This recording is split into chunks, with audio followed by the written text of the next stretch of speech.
Well, good evening, everyone. I'd like to welcome you to the rescheduled City Council meeting for the City of Urbana. It's Monday, February 23rd, 2025. Will the clerk please call the roll? Councilmember Wu. Here. Councilmember Evans. Here. Councilmember Hersey. Here. Councilmember Colasetti. Here. Councilmember Bishop. Here. Councilmember Wilkin. Here. Councilmember Quisenberry. Here. Mayor Marlin. Here.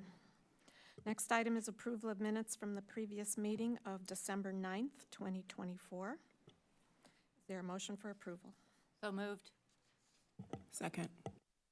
Moved by Mary Alice, seconded by Chandra. Are there any substantial changes? Okay. Will all those in favor please say aye? Aye. All those opposed, same sign.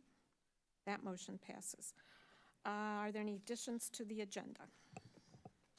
We don't have any for this particular meeting. I will make a note that this meeting is rescheduled from last week, and this will be followed immediately by the regular Committee of the Whole meeting. So there's 2 meetings tonight. We'll move on to presentations and public input. I'll do the presentation first. We have scheduled for the Dreamers trip to Malawi. I'd like to welcome Tracy Dace, and is a representative from Sister Cities as well?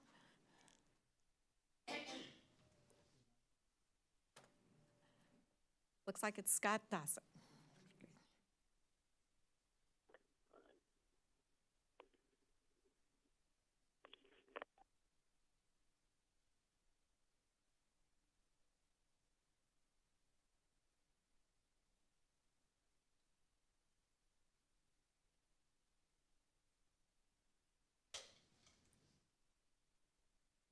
Your presentation should be ready to go on the laptop.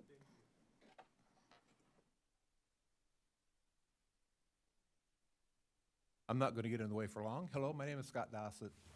Been with the Urbana Sister Cities Committee since day 2, probably not day 1.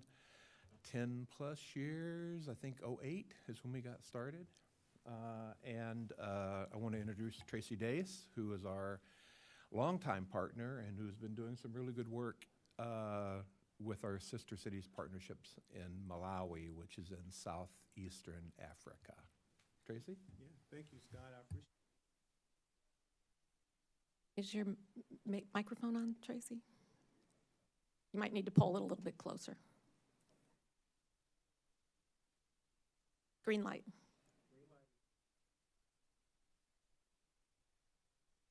Give it another try. Okay, cool. Thank you, Scott, and thank you for the opportunity to be here to share our experience in Malawi. We were there last summer, and I still have goosebumps from being there and just also having the opportunity to be with our dreamers there. Today, we're just going to share about those experiences, but I would like to start by sharing about DREAAM, in case some of you may not know a lot about the organization. I'm the founder of DREAAM.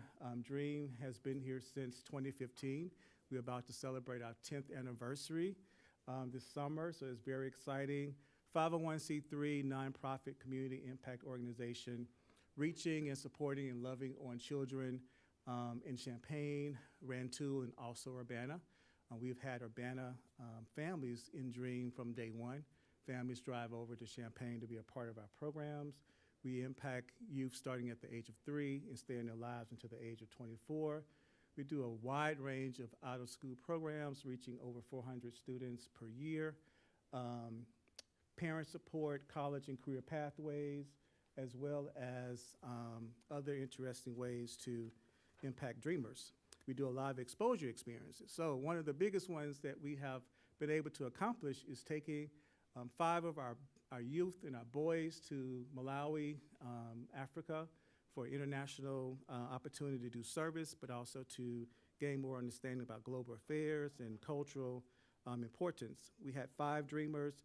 3 were from Champaign schools, but we had 2 of our dreamers that were from Urbana schools that traveled with us. And we have Michael Turner here to represent the dreamers, and Marquand Dunn, who is a sophomore at Urbana High School, has been in DREAAM since he was like 3rd grade. So I just want to talk briefly about the purpose of the trip to Malawi. One, we're working in partnership with the Urbana Sister Cities Committee to extend that community engagement work over there.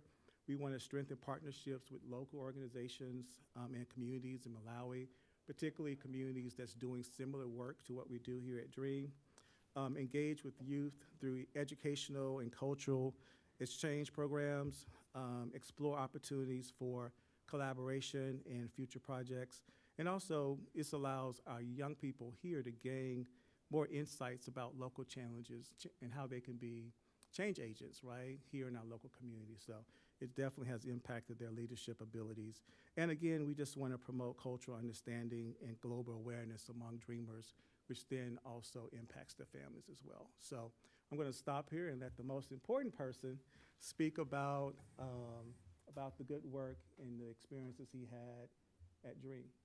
Okay. Hello, everyone. My name is Michael Turner. I am a senior at Urbana High School. It's great to see everyone on this nice day, beautiful outside, and it's great to be able to be a part of this beautiful presentation from a beautiful trip.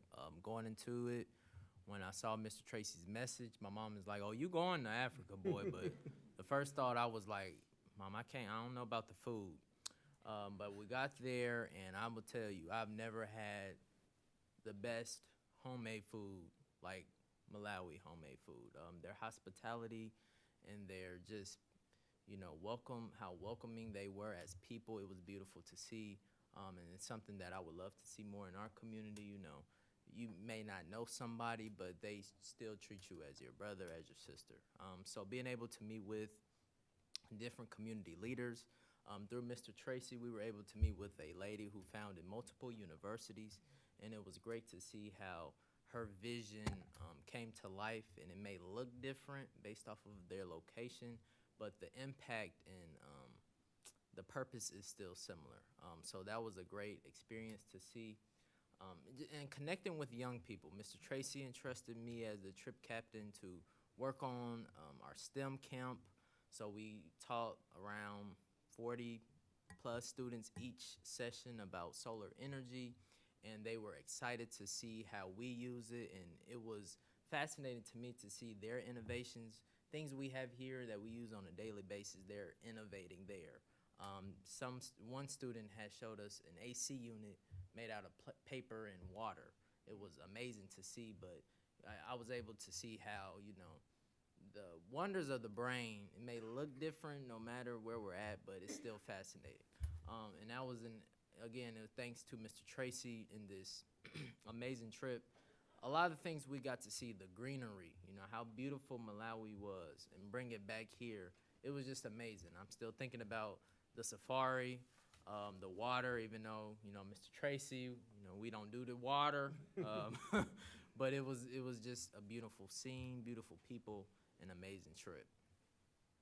I'll say going to, the churches, I've never seen a church so filled with so many young people dedicated to teaching other people about their faith, and so involved in their faith. They had, younger pastors, younger leaders that were actually running the services and actually excited to share with us the things that they've been doing, their outreach activities, and how we could, partner with them, support them, how they could support us. A lot of them were like, "Oh, we coming over there to see where y'all are."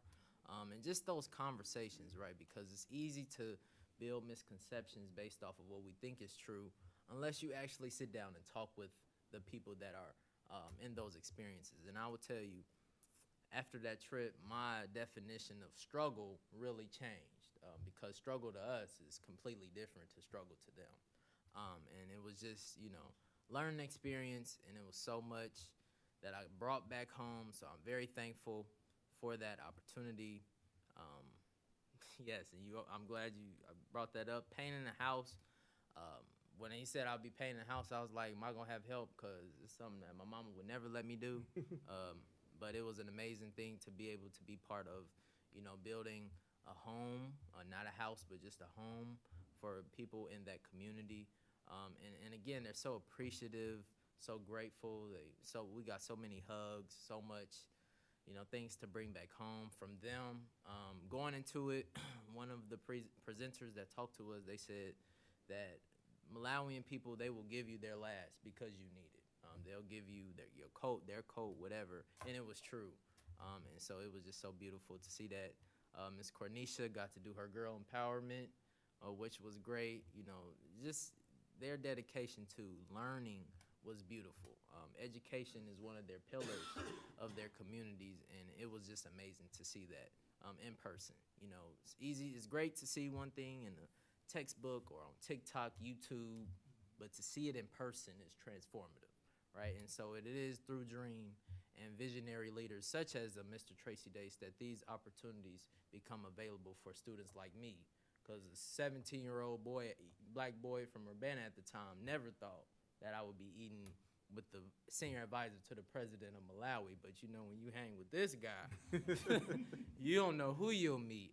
And so I'm very thankful for your support of DREAM. I'm very thankful for DREAM, and I'm very thankful for Mr. Tracy and his amazing involvement and leadership of DREAM. And that's what I have to say. Thank you. Thank you, Michael. Appreciate it. So Michael is one youth that was impacted, and like I said, there were 5.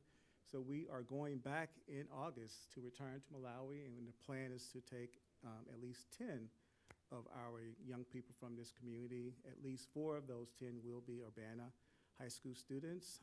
We are partnering here locally with Habitat for Humanity to do some service in this community, but when we go back to Malawi, we are doing a build in Malawi to build a home there for a family. And we'll continue to do work around girl empowerment. We plan to adopt a school. The safari was an amazing, life-changing experience, so we'll do that. And also do some other work around youth talent. There's some really bright students there, very, very smart, but also very gifted in many different ways. So we'll go back and support them. So we thank you for your time, and if there are any questions. Yeah, we have time for a couple questions, if anyone has one. Grace? I just want to say thank you so much for the presentation and the work that you're doing. And question that can be somewhat rhetorical too is just how Urbana can further support DREAM in your efforts. I don't know if you have any answer off the top of your hand, and also feel free to remember some of our continued grant programs and other ways we can support. Absolutely. Yes, definitely we plan to apply for some of the grant programs that are available. We have been funded in the past for grants through Urbana. And so we definitely want to increase our impact and our reach in the Urbana community. And so I just encourage families to follow us on Facebook. We have parenting programs called the Parent School. We have a Saturday school where we're teaching young black children about black history and cultural pride, really pouring into them as a young person. So we just have a lot to offer the community, and we definitely want to offer more of these programs and services to Urbana because we are doing it in other communities. Thank you.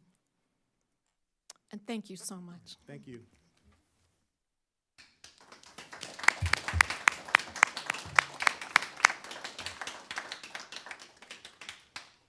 Okay, we'll move on to public input. If anyone wants just to address the Urbana City Council for the council meeting, please step up to the mic.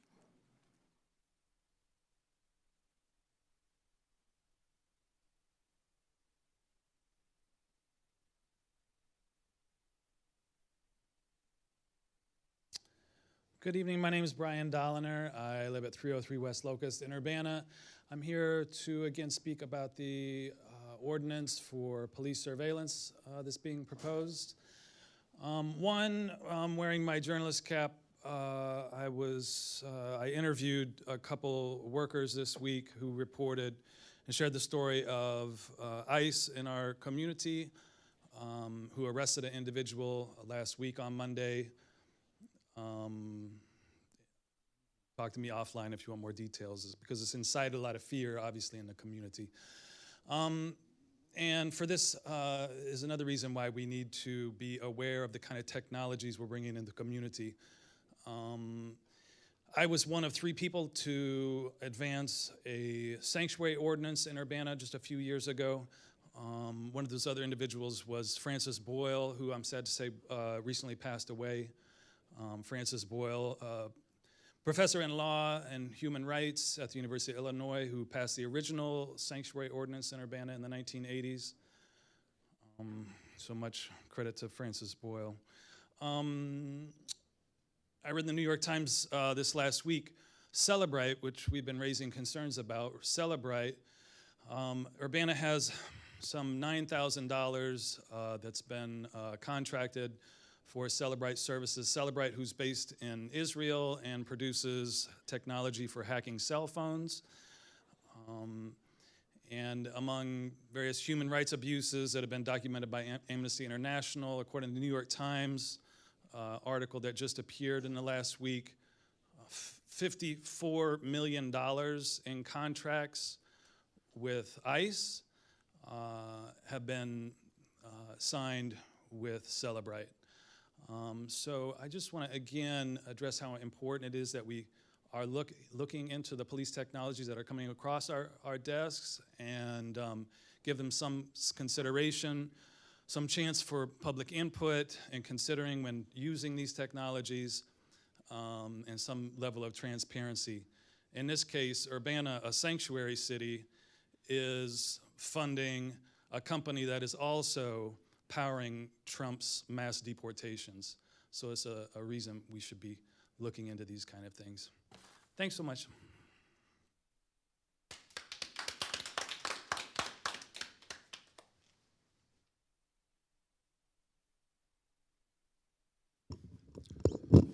Hi, I'm Stephen McGuire. I want to, I've read the ordinance proposed, and I think it's a wonderful thing.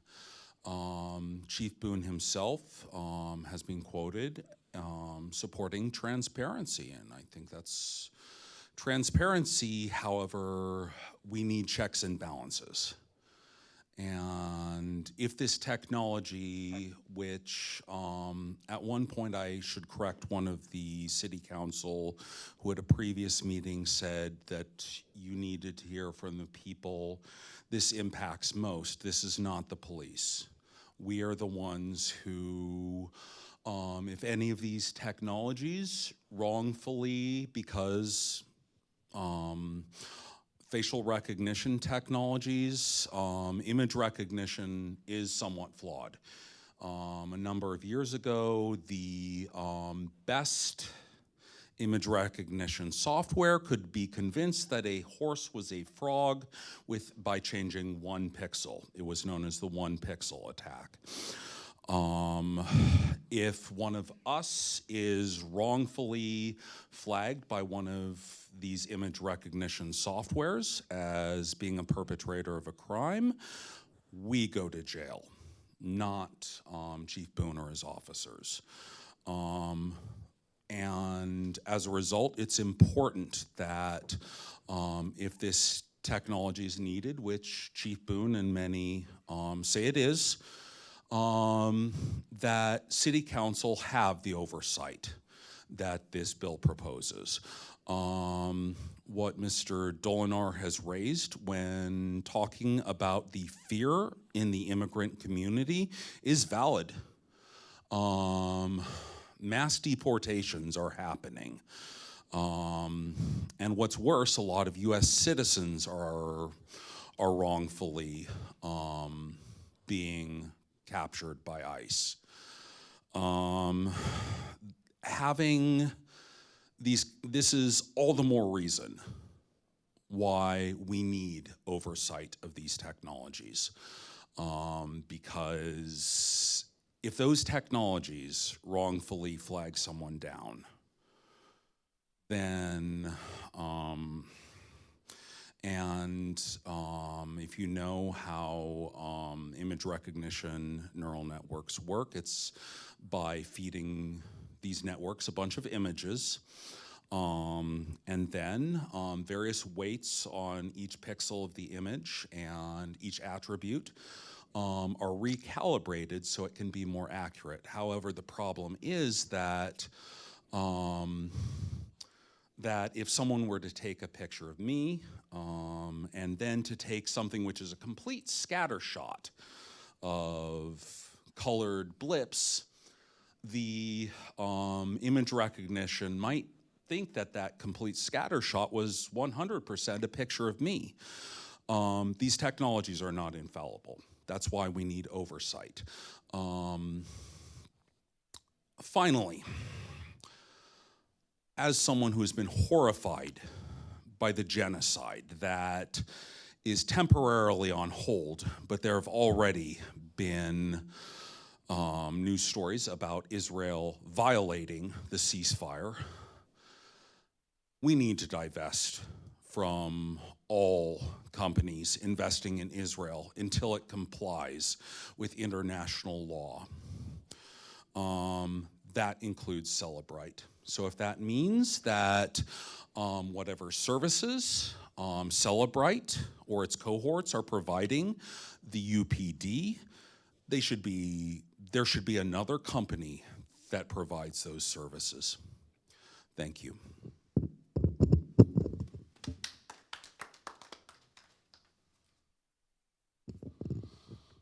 Good evening, Council. My name is Christopher Zelli. I'm a resident of the Champaign-Urbana community since the 90s. I'm here today because I'm deeply afraid that this ordinance doesn't go far enough. There's some goodwill that the police department would be engaging in good faith through data-driven, hygienic processes that are transparent and accountable, which we've seen no track record of since Boone entered office. He's deeply allergic to presenting things with data or to being accountable to positions that are not data-driven. And checks and balances really rely on that good faith relationship that has clearly not been established in his tenure. Moving forward with this program would require them to have data-driven arguments for the implementation of these programs. And whether it was his initial city council meeting here or recently during the budget presentations, I think we can see a clear track record where they eschew data in their presentations. Contrasting the fire's budget to the police's budget would be a clear example if anybody wanted to look back on record.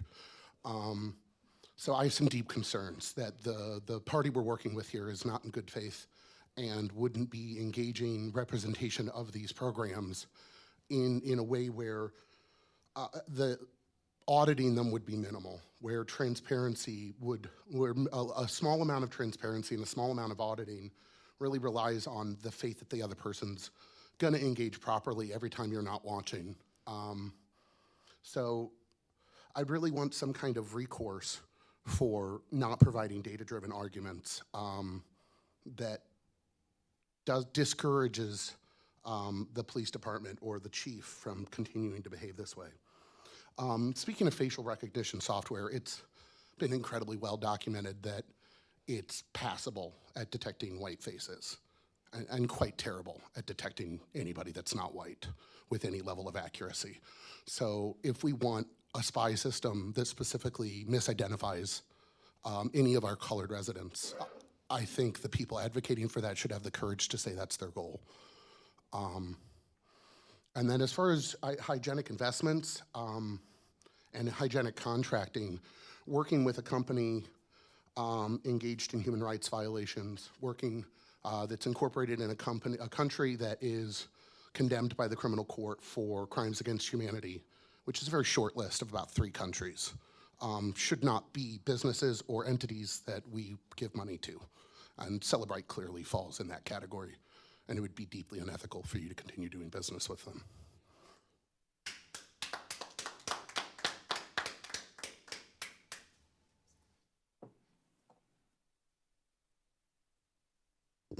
Hi, City Council. My name is Camille Cobb. I'm a resident of Champaign, and I'm a faculty member at the university.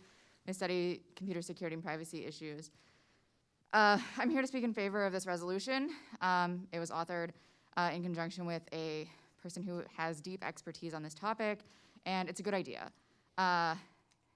If anything, it's a little disappointing that all we're talking about is transparency, and it's still up in the air about whether this is something that we're in favor of. Because honestly, like, so many of these, as people are arguing, surveillance technologies are deeply troubling, and just, I don't want to live in a world where we have so much surveillance. It's enabling so much of the bad that's happening in the world this minute. And so, like, this feels in some ways like seeding that we're going to end up having like tons and tons of times where we repeatedly have to convince city council or try to convince you all that each individual one of these surveillance technologies is problematic and why. But at least having the opportunity to do that is a bare minimum that you should be helping us have. So I'm in favor of that resolution. Once it's through, which I hope you all vote in favor of it. I'm not in favor of any of the surveillance technologies, but looking forward to conversations about that going forward. Thanks.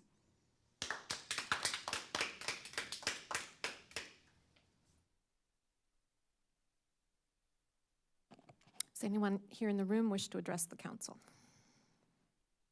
Okay, I think we got some public in. I would like to address the council. Okay. We'll bring the mic to you.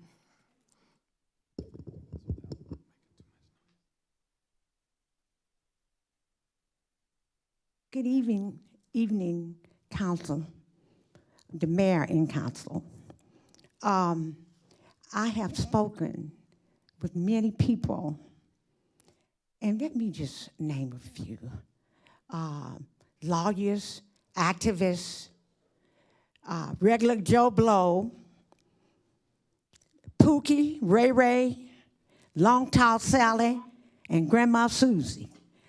There's a representation of people in this community.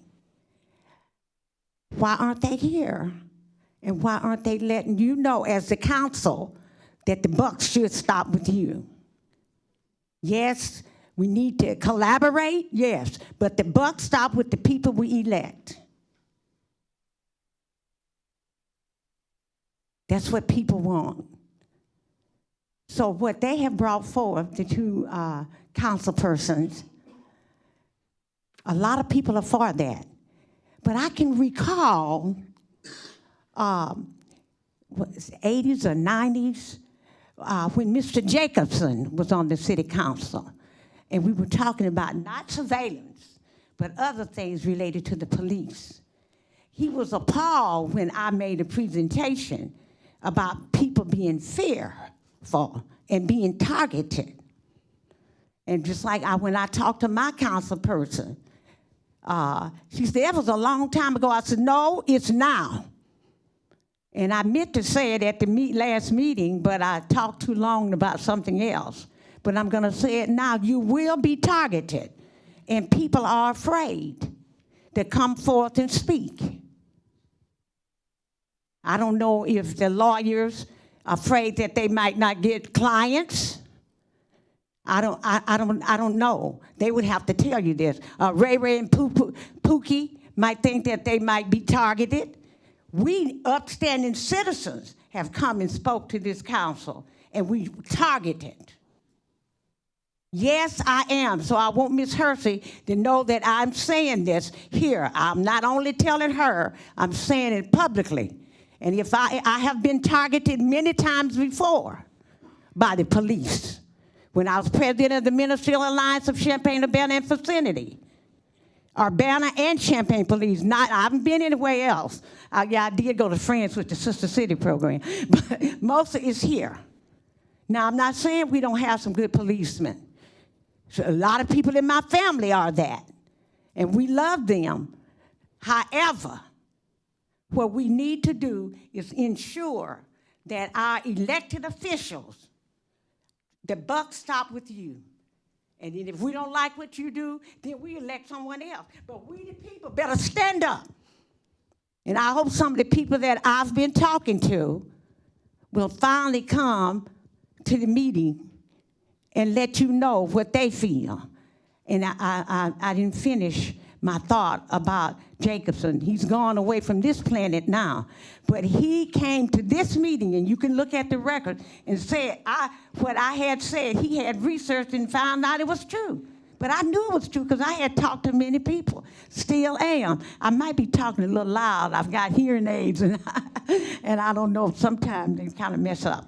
But anyway, those are my comments. Checks and balances, what people are talking about. We've got to have that, especially given the administration we have now in Washington, D.C.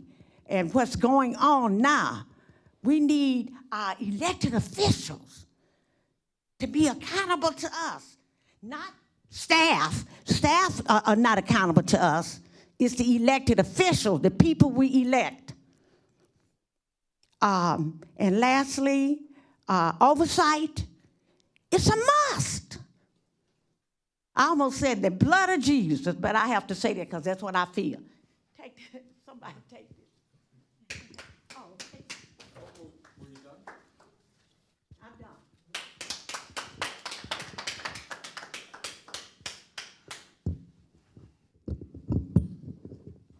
Does anyone else in the room wish to address the council? Okay, we'll move on to messages that have been asked to be read aloud.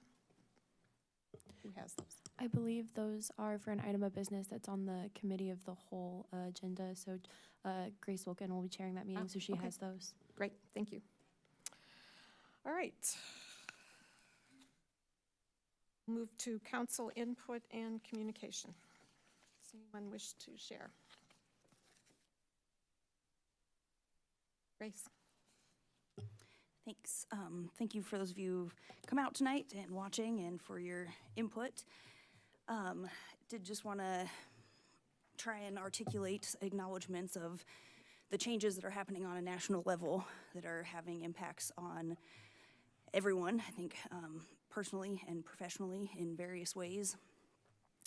I've been finding some comfort in our local community with human and trans rights demonstrations this weekend, and by a lot of organizations that we have in the community that support our very diverse community members and those who are feeling most vulnerable and afraid right now.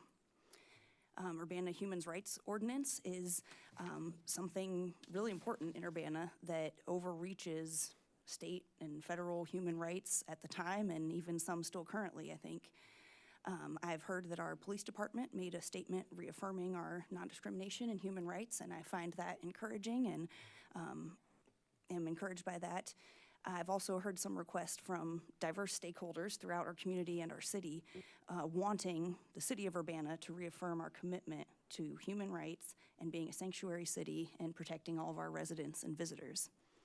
I'm totally on board with this idea. I'm willing to help draft a resolution, and I'm happy to have collaboration. So if anyone of the public, council, or within the city wants to help collaborate, please feel free to reach out. I think the emails may have changed. They're online, but I think mine's gwilkin@urbanail.gov or grace.wilkin@urbanail.gov. I think maybe both get you there, but check the website as well. But I'm happy to hear from folks and work on that, and just wanted to take a minute to try and articulate all that's going on. Thank you. Any other updates from council? James. Yeah, I want to address something that's happened in our community recently. We have a city leader in our neighboring city of Champaign who has taken it upon themselves to bring anti-Semitic comments to their city council and to post images that are alerting people, making people concerned for their safety because they have a meaning. This person has tried to explain themselves but hasn't done it very good and very well. But they do continue to bring things to the public view that creates fear in a segment of our community and are part of the language of hate. And hate has no home here, and it should stop. One of the things that is broken about the laws of this state is our members of our public, like Dr. Underwood has said, members of our public can't hold a local city council member or a mayor accountable when they go off the rails and when they start doing things that are unacceptable for their community. There is no recall option in the state of Illinois unless a particular municipality adopts that rule. There are individuals who are trying to make that available Although those individuals are people I don't necessarily agree with on other things, I do think each community should have the opportunity to require a elected official to step down if enough of the people sign a petition and in a recall election chooses to replace them. So I have heard from members of our community who have been negatively affected by this, and I hear them and I see them, and I think it should stop. Chris? Thursday, January 23rd, I attended a musical concert at the middle school, Urbana Middle School, and there were three, there was an orchestra, a choir, and another ensemble. Hundreds of students, all had musical instruments, and they did a wonderful job. And I bring it up because as I watched the concert and listened to the wonderful music, this is the majority of what's going on in Urbana, and this is the majority of what our young people are about. Training and developing skills, and it was just a tremendous display of our youth, and I just want to acknowledge that. I wish I could read all their names tonight, but I won't do that. But they did a great job, and I just want to focus that because that's what's the majority of was what's going on in our communities, those kind of good things. So just want to give that an acknowledgement. Jaya? Yeah, I think struggling a little bit of what to even say. The last few weeks have been a lot, and just want to echo kind of what Grace was saying and what Chris was saying, actually what everybody has said so far of all the good that's happening in our community, but unfortunately that we are seeing that hate pop up here at home too. And I agree with James that it has no place in our community. And I think in order for us to ensure that we are taking the necessary steps, I do think that it's beyond just making a gesture to put in writing that we're reaffirming our commitment to our human rights ordinance, to our commitment to being a sanctuary city, to making sure that we are respecting folks of all genders, to making sure that we are respecting folks of all races, of all religions, all documentation status. I know I've said this before, but it's not just the citizens of Urbana who we serve, it's the residents of Urbana, regardless of citizenship status. So Grace, I appreciate you raising that and would be happy to work on something with you. Any other comments? I did want to take this opportunity to update you on last week in particular. We were slammed with many different orders coming out of the White House. Probably the one that hit all of us hardest here in this community was the imminent freeze on federal funding. It affected everybody in this community, every single person, even though they claimed that it would have affected. Anyway, last Tuesday, the OMB announced the freeze on federal funding. We were very quickly in touch with Representative Budzinski's office, her legislative director, as well as the district director. And we also had a Zoom call with Deputy Governor Andy Menard. He was taking the lead on the response from the governor's office, both at the state and federal level. The question to us was, pull together as quickly as you can a list of the federal grants that you have now, that are in your budget now, that are in the pipeline, so we can start to compile a list district-wide, statewide, in terms of the impact of this freeze. So that's what we did. We got that into them. For the City of Urbana, we're looking at programs like the home funds, the home ARP funds, CDBG. All of those things provide housing and some of the basic human needs of the people in our community. And then we have our infrastructure grants. Probably the biggest one in the pipeline, of course, is the recently announced RAISE grant for Florida Avenue. So total impact on our current budget, federal funding is about $7.4 million. Next year, if the RAISE grant is included in our budget, it will be close to $18 million. So this is significant and it's severe in terms of our local impact. Anyway, every organization who receives funding directly or indirectly from the federal government is doing the same, and at this point, there are still way more questions than answers. Luckily, there's a pause on this freeze, but I don't expect it to, it's going to come back in some form or another. They'll probably just be more surgical. Anyway, that is what we are at now. I also believe we need kind of need to go back into COVID response mode with a countywide emergency response, getting together with our community partners and making sure that we're addressing the most important needs and prioritizing those needs first.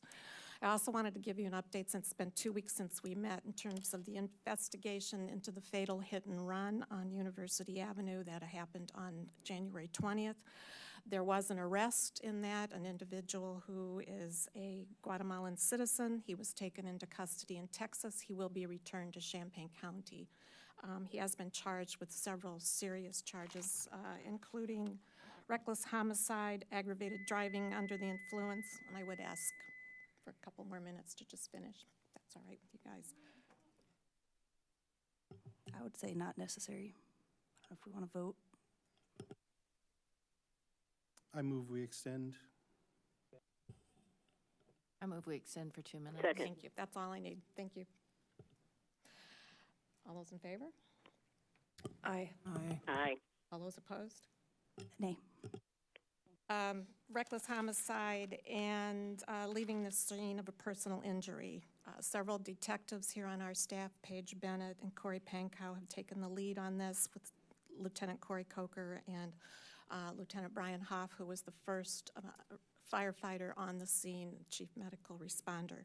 We extend our thanks to the University of Illinois Police Department for supplying a drone to take photos and video of the crash scene on University Avenue. And we also thank the Champaign Police Department and the Illinois State Police for letting us, bringing their equipment over that helped process the vehicles for evidence. Last week, we also met with the family of one of the victims, and we're scheduled to meet with other family members tomorrow. And that's where we stand on that. Thank you. Okay, we'll move on to reports of standing committees. There are none.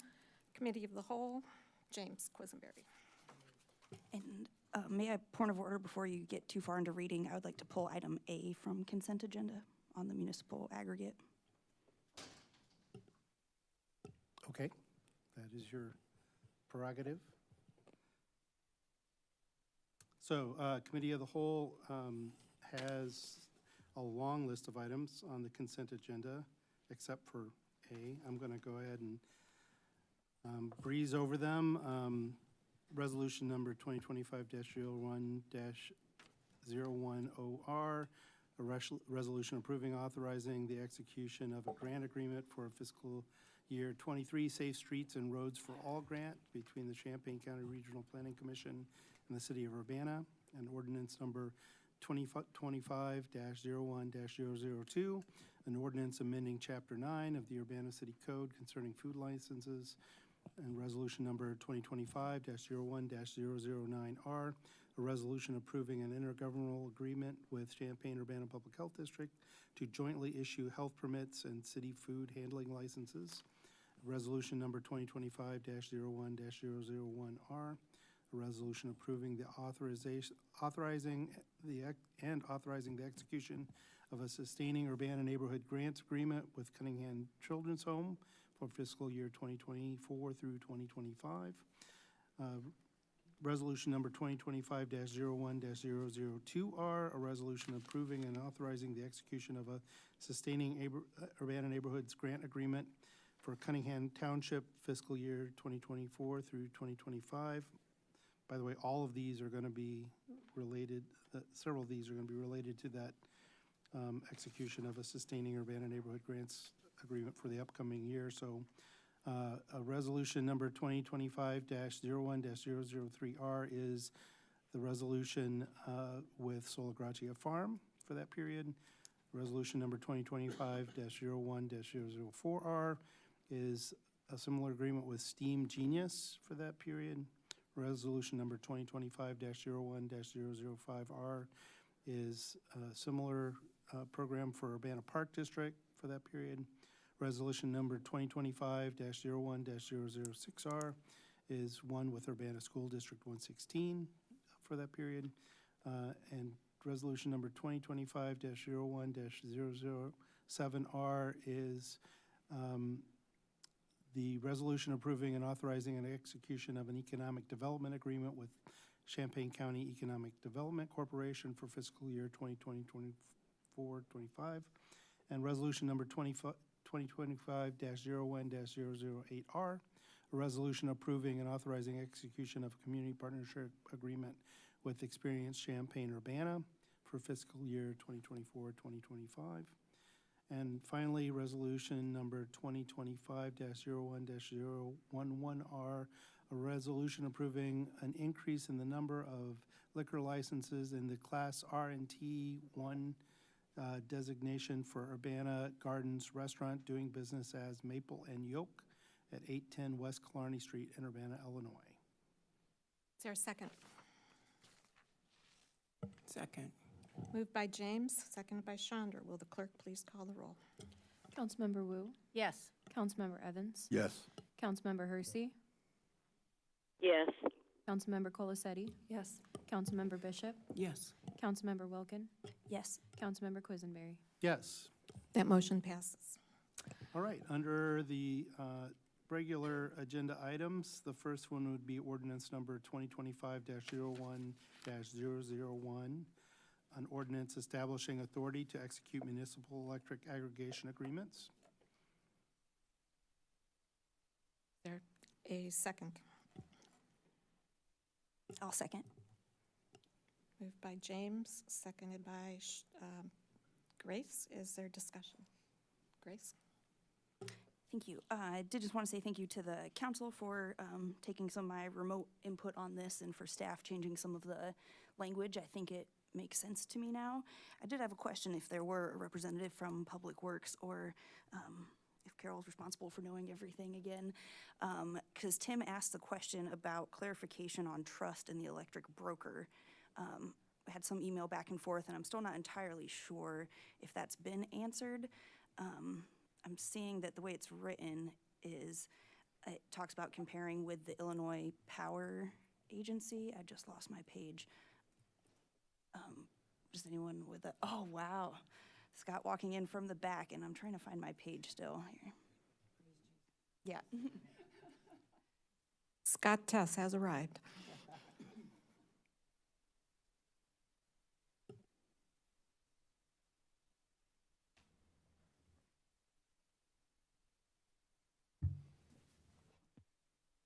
Good evening. Oh, sorry, you're probably walking here in some of the question too. Yeah. People are just like, Scott, get in there. I don't know how it happened. I was wondering if the question about trust in the electric broker had been answered. I'm losing my page number here, but in those same ABC where it talks about adding renewable energy in the city fee, it talks about comparing that price with, they called it like the Illinois Power Association or something. Is that the third party? Has that already been addressed with that piece as far as trust in the broker? So tell me a little bit more about what you mean. We got questions about how much do we trust the broker? Like when our electric broker says, hey, we expect electricity is going to be 10 cents a kilowatt hour, so we go on a deal for 9, but really the market rate ends up being 8.5, so we actually missed out. I think that was how I was understanding the question to be. So the broker uses a number of sources of information to project what prices are going to be in the near future.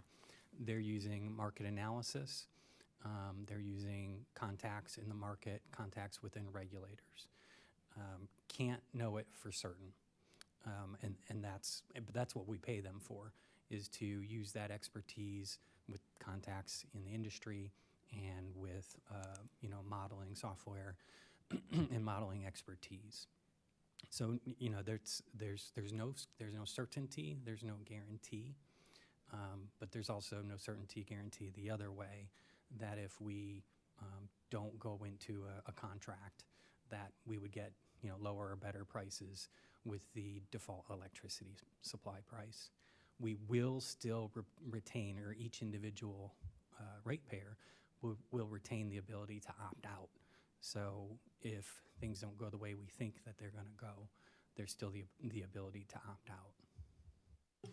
Thank you. And do you know the Illinois Power Authority, that sounds like not the electric broker, right? Is that like a general market index kind Correct. of thing? So the default electricity supply, what people often refer to as the Ameren price, is in fact a state agency, the Illinois Power Authority, that buys big blocks of electricity and pushes it through Ameren and ComEd, the regulated utilities, at no markup. So Ameren and ComEd don't make money on electricity supply, the supply portion of your bill. They don't make money on that, even if that's your electric supplier. They only make money on the transmission and distribution. So, we call it the default electricity supply, or the price to compare. And then also it's generally referred to as the Ameren price. Thank you. And then if I just, final clarification, it sounds like there's no questions remaining from you or understanding of Tim on information you still needed or wanted from council on that? No, I think we're satisfied Good. there. Okay, awesome. Thank you so much. Thanks Absolutely. for running down on short notice. That was Absolutely. magical. Yeah. Any other comments? Jan? I might have just missed it, but we talked about maybe setting a time limit on this agreement. Am I missing that, or did it just not go in? So this authorization would be ongoing. The contract we end up signing for a supply agreement will be 1, 2, 3 years. Those are always time-bound. So I guess I would raise that again, that I would still prefer that this be somewhat time-bound, and would like to open that up for discussion. Alice? Yeah, I completely agree. I think that we should not do it in perpetuity, and I don't know if it makes sense to do it in 3 years. You said 1, 2, or 3, or if there is a better cadence. What you're describing is the status quo, which is problematic, and which we're proposing to change with the ordinance before you. The status quo is, we get an increasingly short notice when there's going to be a good day to go to market and get a price, and then we have to rush in to council and get an authorization for, 2 weeks or a month or whatever, because we can't bring an offer that's only good to the end of the day to the next city council meeting. Sure, no, we've I understand that. I guess what I'm saying is that a middle ground there is for a determinate amount of time, we can say, you guys have the go-ahead, and then that some cadence, some year, maybe it's every 3 years, maybe it's every 4, it gets redone. Like, okay, now you need a permission for the next 4 years. I feel like that might satisfy what you're trying to prevent, which is that really timeliness that you have to get a response. But correct me if I'm wrong. It may occur that the sequence of whatever you decide will be adequate for the next sequence of when we go to market, or it may not, because we don't know. So we might sign a 3-year agreement, and you say come back in 2 years, and the best market day is a month before that, or vice versa. So we've had instances where we're in the middle of a contract, and it's like we have to go and get the next one lined up, next month or next week, because that's when the market is going to be best.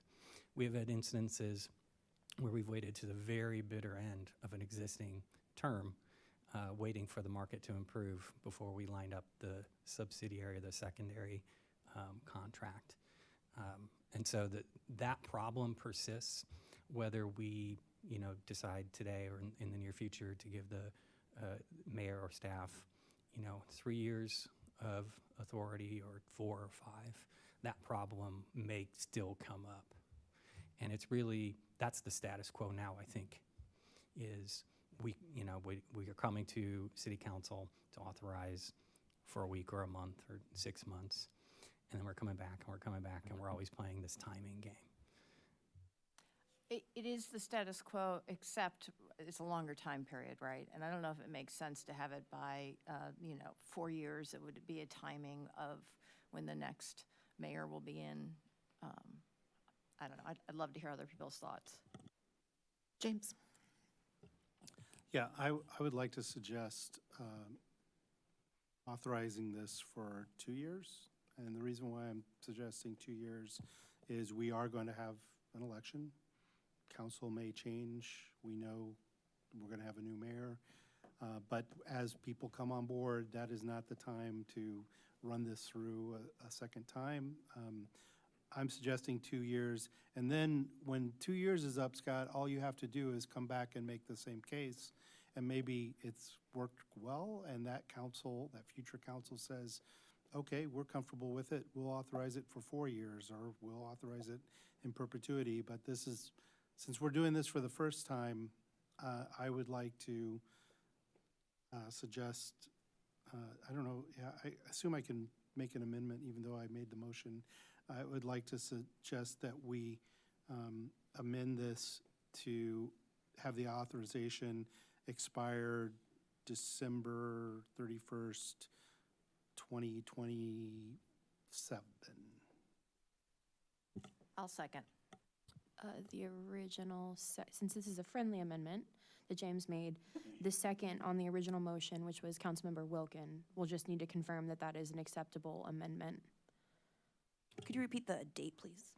December 31st, 2027, essentially 2 years. I'll change the second to have a discussion about it. Jan? What's the Can I? term of our current agreement? The current agreement goes through June of this year. June of this year. Okay, thank you. Sharice, did you have a comment? Yeah, I understand what James's thing is with the 31st and so on and so forth, but I was thinking until the next fiscal year, mainly because of the fact that that is a busy time, and it is also a time when often not just city council but staff is also out of the office. They do, everybody does their holiday stuff during that time, and the 31st is New Year's Eve, and it could be a problem trying to gather that information or authority or whatever during a time when not just the council but the city may also be kind of in doing relaxation kind of thing for the holidays. So I would just think that we would try to do it on around our fiscal year, the end of our fiscal year. Okay, James? Yeah, I appreciate that comment, Sharice. The reason why I wanted to avoid the fiscal year is because there's a lot of other things that are going on at the turn of the fiscal year.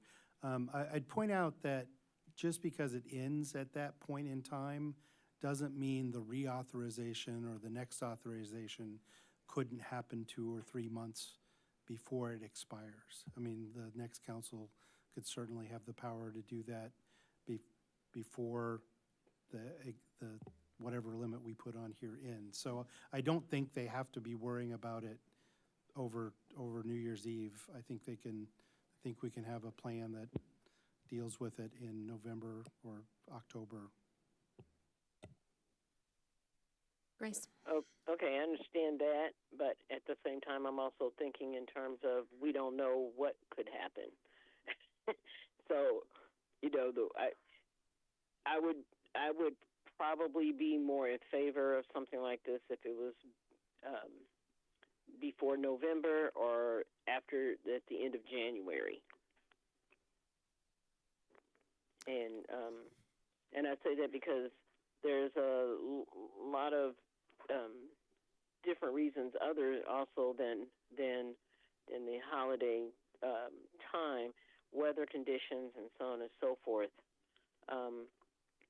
that can cause problems. If I'm just trying to think in terms of worst case scenario. and we never know when that's going to happen.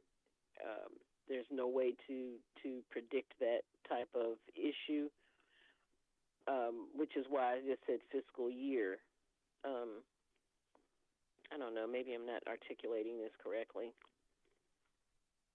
I think, But I think you wanted the anybody else fiscal year. wanna- Yeah, we have other council members who wish to weigh in here. yeah. Thank you. So I think some things to clarify here that I think, just make sure we're on the understanding that this isn't for any particular contracts, but authorizing to enter into contracts. It seems like currently in the city code, it says that the mayor or their designee is already authorized to execute them according to this plan of operation and governance. Is that what we're changing it to? That's what we would be And so we've changing. just, this new plan of operation and governance is what we've created right here, right? So the ordinance, the plan of operations and governance has been changed in accordance with the proposed ordinance. If the proposed ordinance is changed, I'll go back and edit the plan of operation and governance accordingly and resubmit it into packet as informational only. So I think just in that sense, I look at this a little bit more like, this is kind of like a guidebook to the city code, right? Like this is the city code that we're talking about, and this is kind of a operational manual for that code piece. So I think under that logic, it also makes sense to me to not have a timepiece. Like a lot of our other city codes that I know of don't really expire, or some of our manuals, they're things that are updated regularly from time to time if there's an issue, or more on like a decade or few decades kind of timeline. So I think that makes sense to me. I can definitely see a reason to be okay with not having a time limit on this, but each contract will have a specific time limit, and we can always change and address it if needed.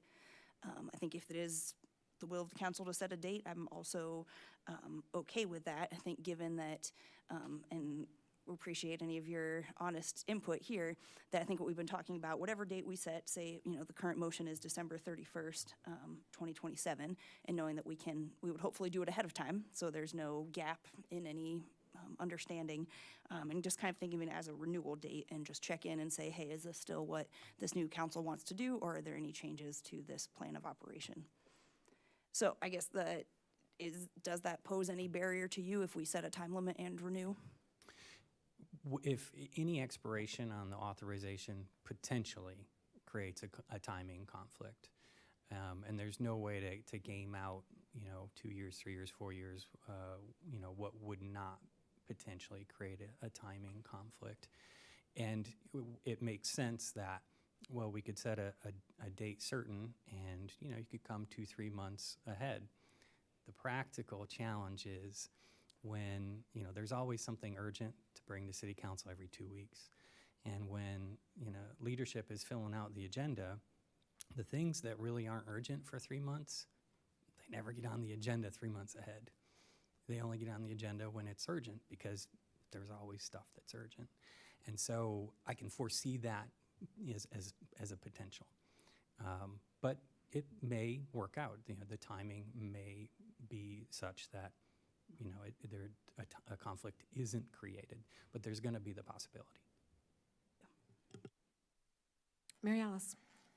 So just looking at this ordinance, Grace, and I think that's what you were saying, is the ordinance specifies, a sentence, right, within a specific section, and that's the piece that is in perpetuity, and that's part of the ordinance in the code. It's not part of the manual of operation, so to speak. So I feel like that the conversation is more about that sentence saying, we'll have this authority up until date X, is what that would say, after which can be renewed, or by resolution, ordinance, what have you. Is that correct, Scott? So what's before you is changing city code, the ordinance. Right. And I think this is what you're saying. And the proposal as we started tonight was a durable authorization to execute contracts. The plan of operation and governance is always going to be subordinate to council ordinance, or codes and ordinance. And so if you change the ordinance, we would subsequently change the plan of operation and governance to reflect that. Now, the plan could go into more detail, and as it does, and be updated from time to time more operational detail than the city code goes into and get updated and disclosed from time to time. Any other comments?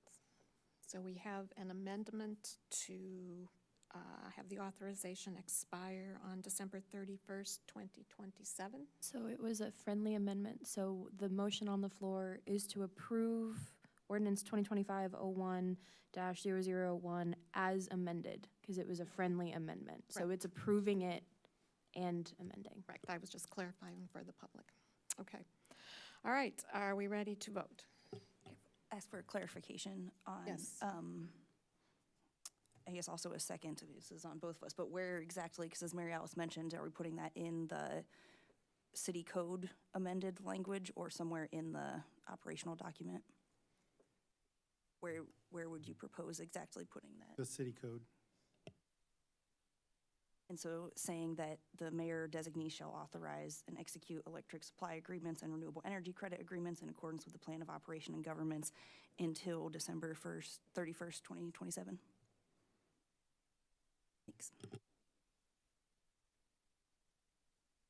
Thanks. Yeah, we do need to vote on it, but any other questions?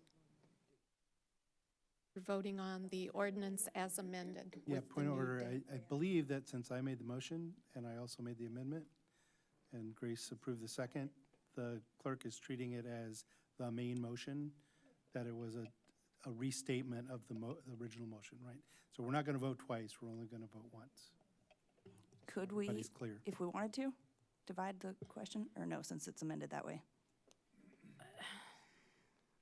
All right, never mind, I think it's not the end of the world. Hopefully, we'll remember to come back and renew this before that date, is what we'll hope for. Okay, the ordinance as amended, it's ordinance number 2025-01-001, an ordinance establishing authority to execute municipal electric aggregation agreements. Will the clerk please call the roll? Councilmember Wu, Yes. Councilmember Evans, Yes. Councilmember Hersey, Yes. Councilmember Colasetti, Yes. Councilmember Bishop, Yes. Councilmember Wilkin, Yes. Councilmember Quisenberry. Yes. That motion passes. Thank you. All right, next up would be ordinance number 2025-01-003, an ordinance revising the annual budget ordinance, budget amendment number 5, omnibus. Is there a second? Second. Moved by James, seconded by Mary Alice. Discussion. Will the clerk please call the roll? Councilmember Wu, Yes. Councilmember Evans, Yes. Councilmember Hersey, Yes. Councilmember Colasetti, Yes. Councilmember Bishop, Yes. Councilmember Wilkin, Yes. Councilmember Quisenberry. Yes. That motion passes. All right, next is resolution number 2025-01-012R, a resolution authorizing intervention before the Illinois Property Tax Appeal Board. Is there a second? Second. Moved by James, seconded by Mary Alice. Discussion. Clerk, please call the roll. Councilmember Wu, Yes. Councilmember Evans, Yes. Councilmember Hersey, Yes. Councilmember Colasetti, Yes. Councilmember Bishop, Yes. Councilmember Wilkin, Yes. Councilmember Quisenberry. Yes. That motion passes. Thank you, James. There are no reports of special committees, reports of officers. We have the financial forecast for FY 2026 through FY 2030. And Elizabeth Hannon, HR Finance Director, and Don Ho.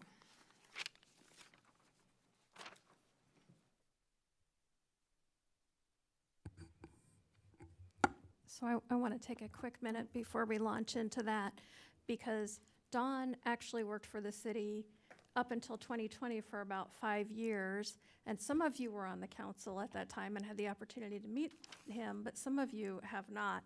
So Don returned to us in November, happily for me, and he has degrees in both econ and finance, and he's done an excellent job working on the budget with us, so I'm very happy to have him back.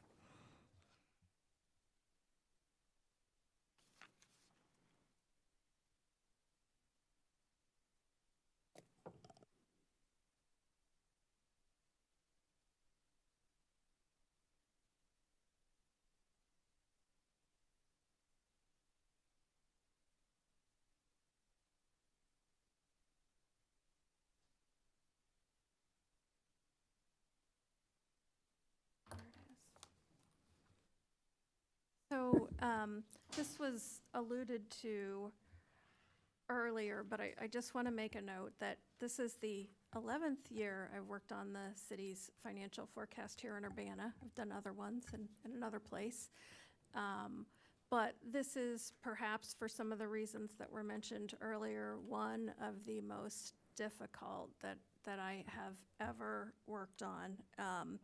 So we were actually, as we were getting ready to finalize this document last week, things were happening, and it made it very difficult. And in fact, since we published the packet, there have been more things that we're trying to assess the impact of. So I just want to kind of put that out there. We're going to spend a lot more time today talking about risk than we normally would, because that's kind of a defining feature of this year's forecast. So obviously, the new administration in Washington, D.C. has made things challenging. The level of uncertainty here is really unprecedented.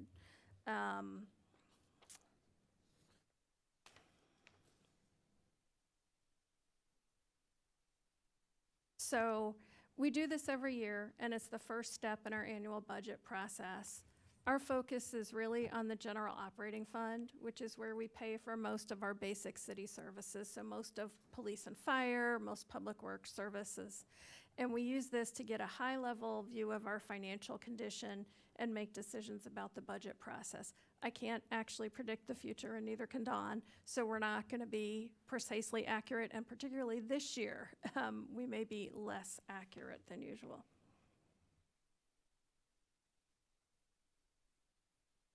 So we talk about this every year. There's risk in every forecast, and we try to produce a likely scenario that we think gives you a picture of the most probable outcome, and we generally plan around the likely scenario.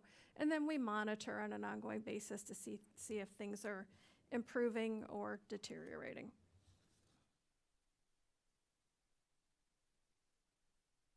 So currently, the level of risk is higher than in recent years, and there's uncertainty both at state and federal levels.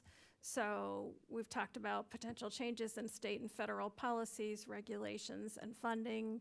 I don't think those should be underestimated. A number of us spent a significant amount of time over the past week talking about the possible implications of losing federal funding that we depend on to deliver important services to our residents and also to pay for certain capital improvements.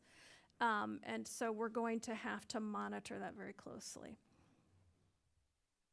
So in just the last week, grants and loans across multiple programs and agencies were paused. Then about a day and a half later, I think, the pause was rescinded. Then one specific agency, the Department of Transportation, which recently awarded us the $10 million RAISE grant for Florida Avenue, published an order specifically prioritizing projects based on new criteria. And those criteria are rather concerning. So those include requiring grant recipients to assist or coordinate with ICE on detentions. They include prioritizing projects based on marriage and birth rates. Yeah, there's some very concerning language in there, and I'm not going to go into great detail on that. We also saw over the weekend, the president announced tariffs on Canada, Mexico, and China, and then today we heard that the tariffs on Canada and Mexico were going to be delayed for 1 month. So at this point, we only have tariffs on China. However, he also made some statements about tariffs on EU countries as well. So it's been it's been rather startling. It's been very challenging to keep up even with what's happening, and I think we can expect more of the same. So at the state level, just a reminder, because we've all been distracted by what's going on at the federal level, there are continuing efforts to roll back Tier 2 pensions, and that potentially affects retirement systems all across the state. So for us, we have police and fire pensions, as well as IMRF pensions could potentially be part of that. There is still no legislated appropriation for income tax. And so our funds run through something called the local government distributive fund. It used to be that 10% of all income tax revenue went into the LGDF to be shared with local governments. That's no longer the case. As the income tax was increased, the percentage was decreased. Now it's at 6 point something. There is a piece of legislation out there that would increase that to 10% and make it permanent, but if that does not happen, there's still a risk that funds could be diverted from local governments back to the state, and particularly because they're also going to be suffering some of the consequences of things that happen at the federal level. I think it perhaps makes it more likely that that could happen. And let's not forget that periodically we see efforts to put property tax caps on home rule municipalities. Now, while we have voluntarily capped our tax rate, we've maintained the same tax rate for a number of years. That could be very concerning if we're trying to replace lost revenue from the federal government. So I'm going to give it to Dawn to talk a little bit about specifics of the forecast now. So before I start, I would like to say that I'm happy to be back here, and I'm excited to be working with all of you. So on economic outlook, I want to start by noting again that we're facing a high degree of uncertainty in our economic outlook. There are just several factors in play, as Elizabeth just mentioned, all of which make it very challenging to predict future revenues and expenses. In terms of this forecast, we rely heavily on the Philadelphia Federal Reserve Bank survey of economic forecaster for long-term projections. And so based on the data, we have some positive indicators. The first one is that a near-term recession is not likely. And the second one is inflation is easing and expected to stabilize over time, reducing financial pressure on households and businesses. And long-term inflation is projected at 2.3%, and that will match our historical trends and suggesting a return to a more predictable economic conditions.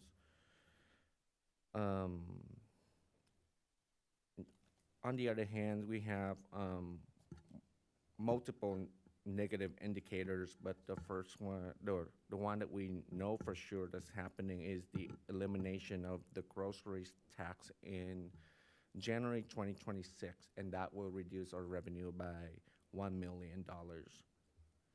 And despite all of these improvements, it remains critical for the city to maintain reserves in accordance with our current financial policies, because this approach will make sure that we have some flexibility in responding to emergencies or unexpected economic downturns, especially with the new administration and potential policy shifts that could impact multiple revenue sources.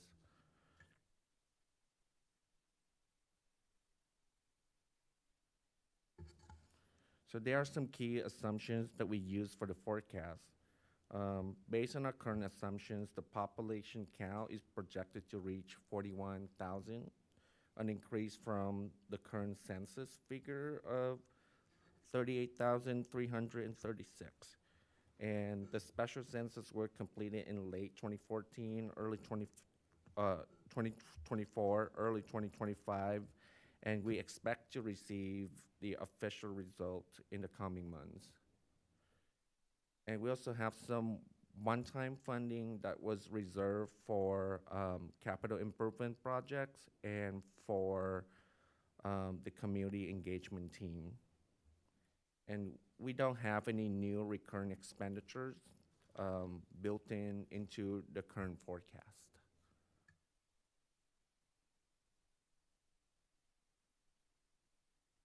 So for the city, we use two main indicators to determine our fiscal health. And the first one is the recurring expenditures as a percentage of recurring revenues. And this indicate the ability to sustain expenditures for programs and services over the long term and make sure that the city maintains a balance and does not make long-term commitments for which funding may not be available in the future. And the city current policy is budgeting recurring expenditures not more than 98.5% of recurring revenue. And this will create a buffer to absorb moderate variation in revenue without compromising our ongoing services. And example of recurring expenditures such as personnel costs, like salary and benefits, and some example of recurring revenue is sales tax or property tax. And the second indicator that we use is fund balance as a percent of recurring expenditures. And this is a crucial indicator of a good financial health and provide the city with flexibility when making financial decisions that impact the general fund. The current policy is maintaining a fund balance of at least 25% of recurring expenditures, which aims to put the city in a better financial position to deal with unexpected events such as economic downturns or fiscal emergencies.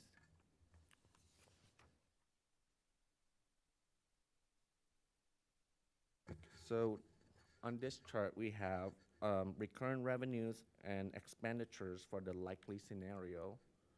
And as you can see, we have recurring revenues that will equal or exceed recurring expenditure through fiscal year 2028. And this tells us that the city will need additional revenues in the future years just to maintain current services.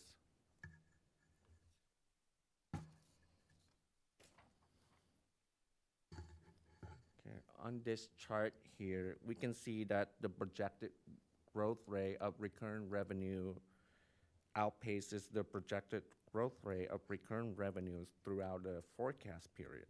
And unfortunately, there has been a long-term trend for the city of Urbana. And to address the issue, corrective actions such as revenue increases may be needed in the future. And bridging the gap between recurring revenue and expenditure growth would contribute to the city's ability to maintain current levels of services.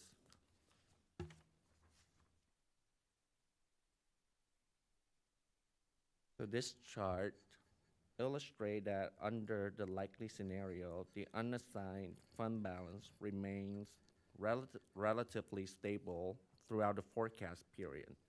In the best case scenario, the fund balance shows a modest increase over time, whereas in the worst case scenario, it decreases significantly. The worst case outcome is considerably more severe than the likely scenario, with the gap between best and worst outcomes being roughly twice as large. And here are some of the key assumptions in the worst case scenario that we put into the projections. So in the worst case scenario, we have tier 2 pensions are eliminated, and inflation is extremely high, and revenues underperform significantly.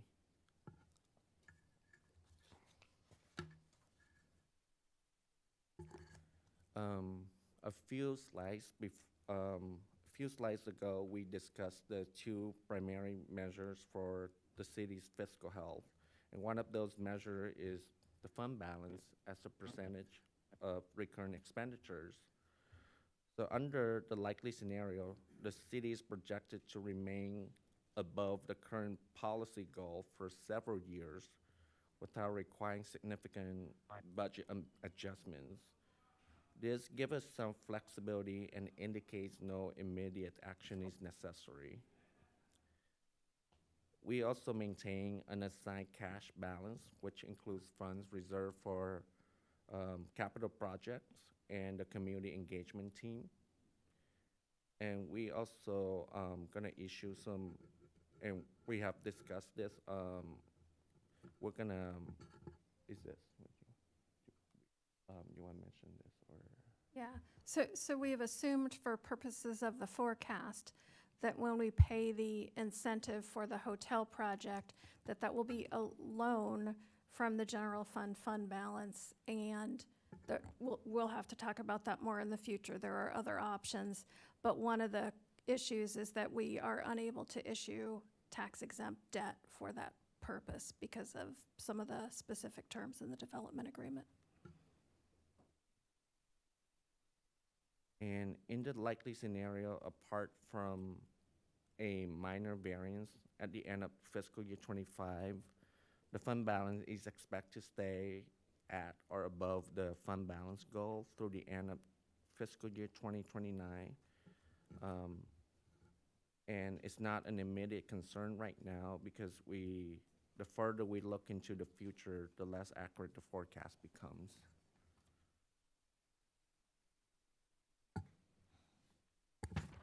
So in terms of strategy, we recommend maintaining the current level of services.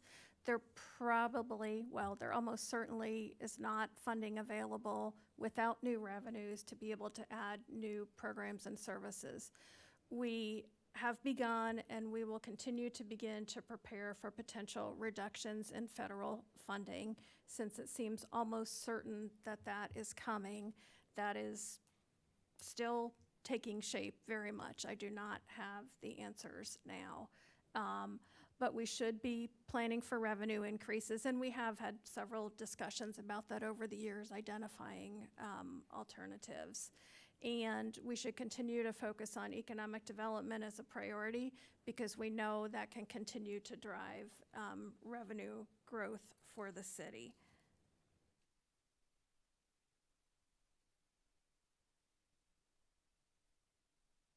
So again, we have this gap between recurring revenues and expenditures, continuing to evaluate for the revenue increases. I'm just going to give you a sample of some of the options that we have previously discussed, just as ideas. We've talked about a cloud tax, a tax on streaming services, which several municipalities in Illinois have implemented. We think that could generate about $300,000 a year on a 5% tax. When the state eliminated the grocery tax from the state tax, they did offer the option of having a home rule grocery tax. And that could generate up to $1 million. We are also 0.5% lower than our nearest neighbor in terms of our food and beverage tax rate currently. So if we were to increase that to 2.5% to match, that would generate about $500,000 a year. And there are, as you know, we had a fairly long list of different options that could be considered, but those are some of the ones that are more likely to produce significant amount of revenues. So again, we think the efforts to reduce federal funding are going to continue. We think Urbana and the state of Illinois are probably in the crosshairs of those efforts, unfortunately. It would not be possible for us, even if there were no new programs or services in the budget, to absorb the cost of the program, services, and projects that are funded through federal funds. There's no way that can happen. Probably even if we did all of the new revenues that I just mentioned, we could not do that. So we probably have some tough decisions ahead. So for now, we really need to prioritize financial stability, because the more we maintain our financial stability, the more prepared we are to deal with that. I still have questions about the timing of how that's going to happen. I mean, there was already an effort it felt like, clawback money that had already been awarded to cities. I don't know clearly that that's going to be successful, but even if that's not successful, in the next round of budgeting, that funding is probably going to at least begin to disappear. And that's very unfortunate, because all of this has very negative impacts on our community, on our residents, and it will put the city council in a difficult position, because if we need to raise revenue, that also affects our residents.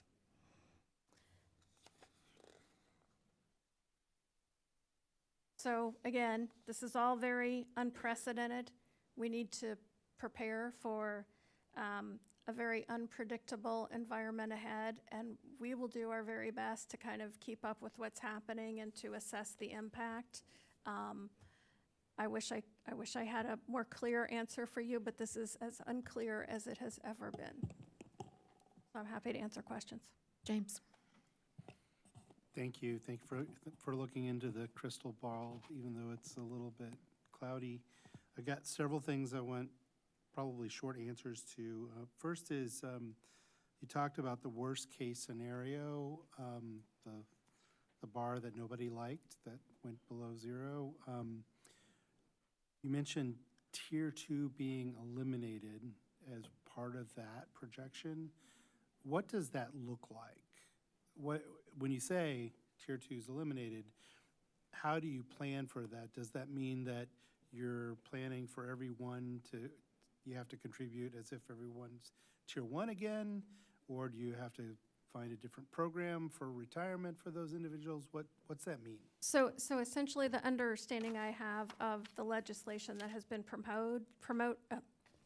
proposed is that basically every one of our Tier 2 pensioners, that's generally everybody that's been, that came into the pension system after sometime in 2011, I can't remember if it's January 1 or July 1, all of those employees would immediately, I believe, become Tier 1, and they would receive Tier 1 benefits. So that immediately creates this huge unfunded liability for all the time that we have been funding them as if they were Tier 2. But then it also long-term increases our pension contribution for the higher level of benefits as well. Yeah, catch up for all of those for 14 years and then paying more. So it's just a reflection of how much more expensive Tier 1 is compared to Tier 2 for the city. Correct. Okay. Then you mentioned that we don't have an option of issuing tax-exempt bonds for the hotel situation. Is that we can't issue bonds, period, or is it the tax-exempt component that's restricted because of the development agreement? So it's the tax-exempt component that's restricted because of the development agreement. We would have the option to issue taxable debt. If we want to do that, we'd probably have a timing issue just because of the limit on bank-qualified bonds of $10 million in a calendar year. So we might have to bridge a little timing gap. And they wouldn't be as attractive to investors, so they would cost more. Correct. We're going to pay a significantly higher rate of interest. All right. Thank you for clarifying that. And then in these projections, I'm just curious how much of this reflects what we expect H Mart to generate from a sales standpoint, and when will we have some idea as to how we project that is close to what's actually going to happen? So we're not allowed to share specific information about specific retails and their sales tax, but I will say H Mart is generating grocery tax revenue. Grocery tax is going away on January 1, 2026. Okay, so that's all they're contributing at this point. As far as I know, we have not seen any results yet. We don't have any data from the state yet, but as far as I know, it's going to be primarily grocery tax. There's probably some food and beverage in there for the food court, but. Okay, and then, so it's really popular, but it's not going to help us in a great way, the way things stand right now. Well, I think it'll help us as a draw to the downtown, but we won't get grocery tax revenue. Okay. All right, and then I guess under the options that you listed, I didn't see anything with regard to, we have this challenge that while it's great that people are switching to electric vehicles, they are not contributing to the gas tax in the state primarily. Are you seeing any signs of there either being a state or other municipalities taking on the impact? I mean, EVs still have impact on the roads, so we still need a way to have them contribute to maintaining the roads. What are the options there? So we didn't look at that specifically as part of this forecast because the focus is general fund, and our Okay. motor fuel tax revenues are set aside in a separate fund for transportation improvements. But we have talked about the possibility of, something like a wheel tax, and which some of the Chicago suburbs do. That's probably like an annual tax on each vehicle based usually on the gross vehicle weight would be an option. Okay, thank you. Chris, and then Mary Alice. Thank you again, Elizabeth and Don. It is a difficult time, isn't it? I understand you made it clear that things that are federally funded are in jeopardy right now. But I thought I also heard you say in the forecast that it would be best there be no new programs or no new expenditures going forward here locally with our money. Did I hear that right, or am I making a mistake? So I think perhaps I wasn't clear about that. So what I was saying is in terms of next year's budget, we shouldn't plan on loading up on new programs and services, and partly that's because we think we'll have to find money to sustain some of those federal programs for which we won't have federal money. Yeah, thank you. Mary Alice. It's a fun time to be in finance, right? So have you had conversations with other home rule municipalities in terms of the grocery tax, the 1%? Do you know of other municipalities who are talking about that? I'm sure some will. I'm not aware of any specifically. Okay, all right. And I know that we used to have like a fee for cable, and now that everybody's kind of moving away from cable, going to cloud services, do you know how much we actually get from the cable still? Honestly, I'd have to look it up. That's buried in the details somewhere. We still do have a cable franchise fee, and but I'm just wondering if the 300 that you project for the cloud service would bring us back to where we were when. yeah, we can look into that. I'm just curious. I don't It's a know small off the thing. top of my head, but that's a good question. And then my last question was with, you had mentioned that there were going to be new criteria for our DOT and for the DOT grants, Department of Transportation. Can you send those to City Council so that we can see that? I'm sure that we can share that. We'll share the order. Thank you. It's bizarre, to say the least.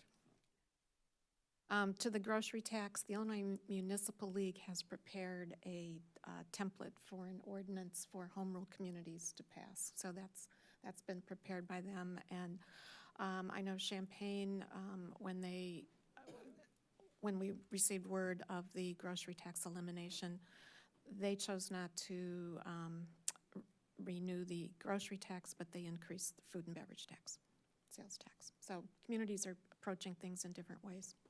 But we do have a template, or you will have a template if you do choose to continue the grocery tax. Grace. Thank you. Thank you so much for this initial presentation. I love graphs. Thanks for the nice, colorful graphs. I appreciate that you said we'd have further discussion because I think there's a lot of initial thoughts and not as much time tonight. Overall, I support taxing more luxury items whenever possible rather than essentials for those especially struggling more financially.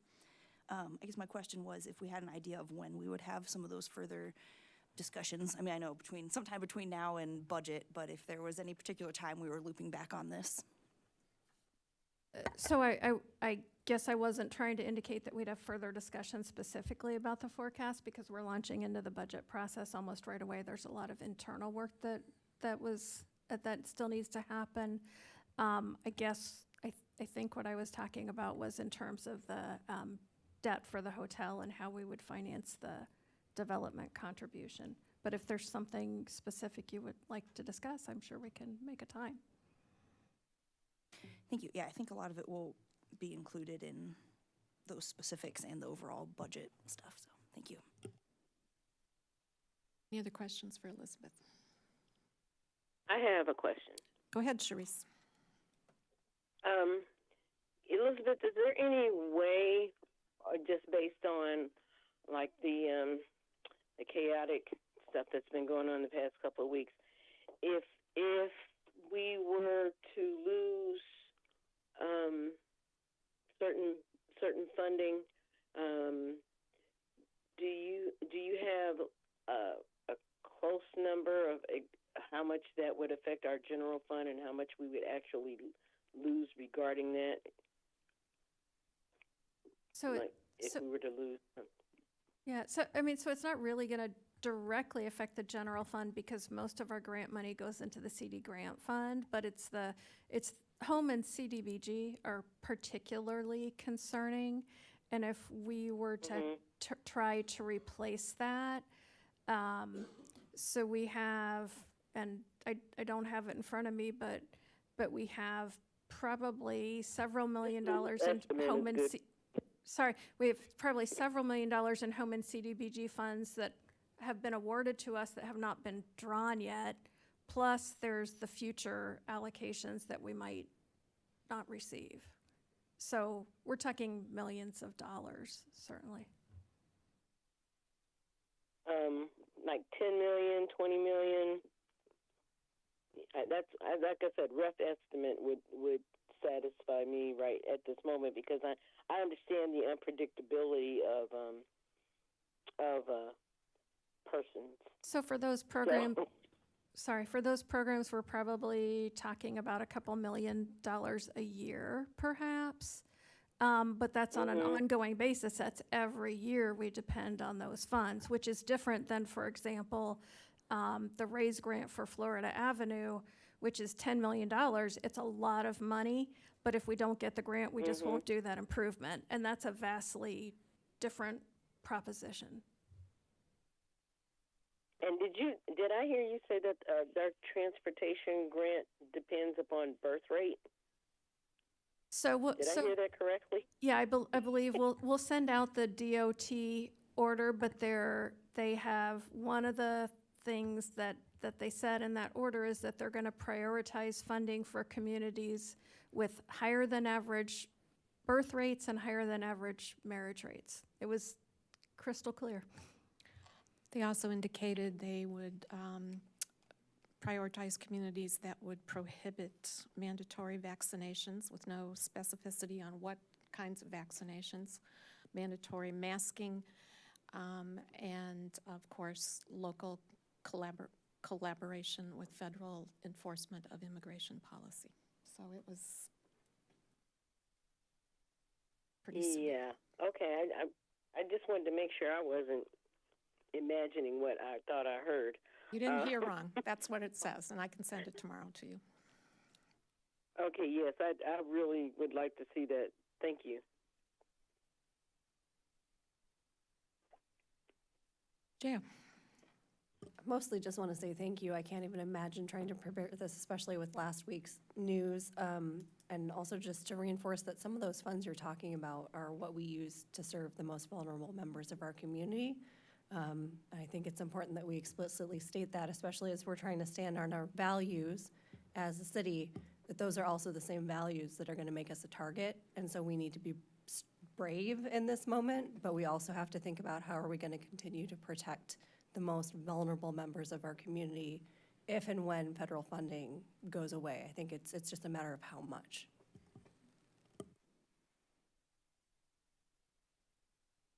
Any other questions? Chris? One quick one. Elizabeth, the money that's already been awarded, I know that Braden often mentions that the home and CDBG funds are sometimes, they're not used and they get carried over a year. Whatever's been granted to us, we get to still keep what's already been granted to us, right? I would Or not count on it. really? So, for example, the ARPA funds were dispersed to us all at once in the beginning. They'd have a hard time getting that back. Sorry, over my dead body. But home and CDBG, as an example, we have an annual amount that we're allocated, but we don't actually receive those funds until we spend. And so that's why in the budget, you'll see that the CD grant fund often shows a deficit of a few $100,000. That's because we have to spend the money, and then we prepare a drawdown request, and then we receive the funds after it's been spent. So I hate to think that the federal government would find a way to claw that back, but I'm not going to say that it's not going to happen.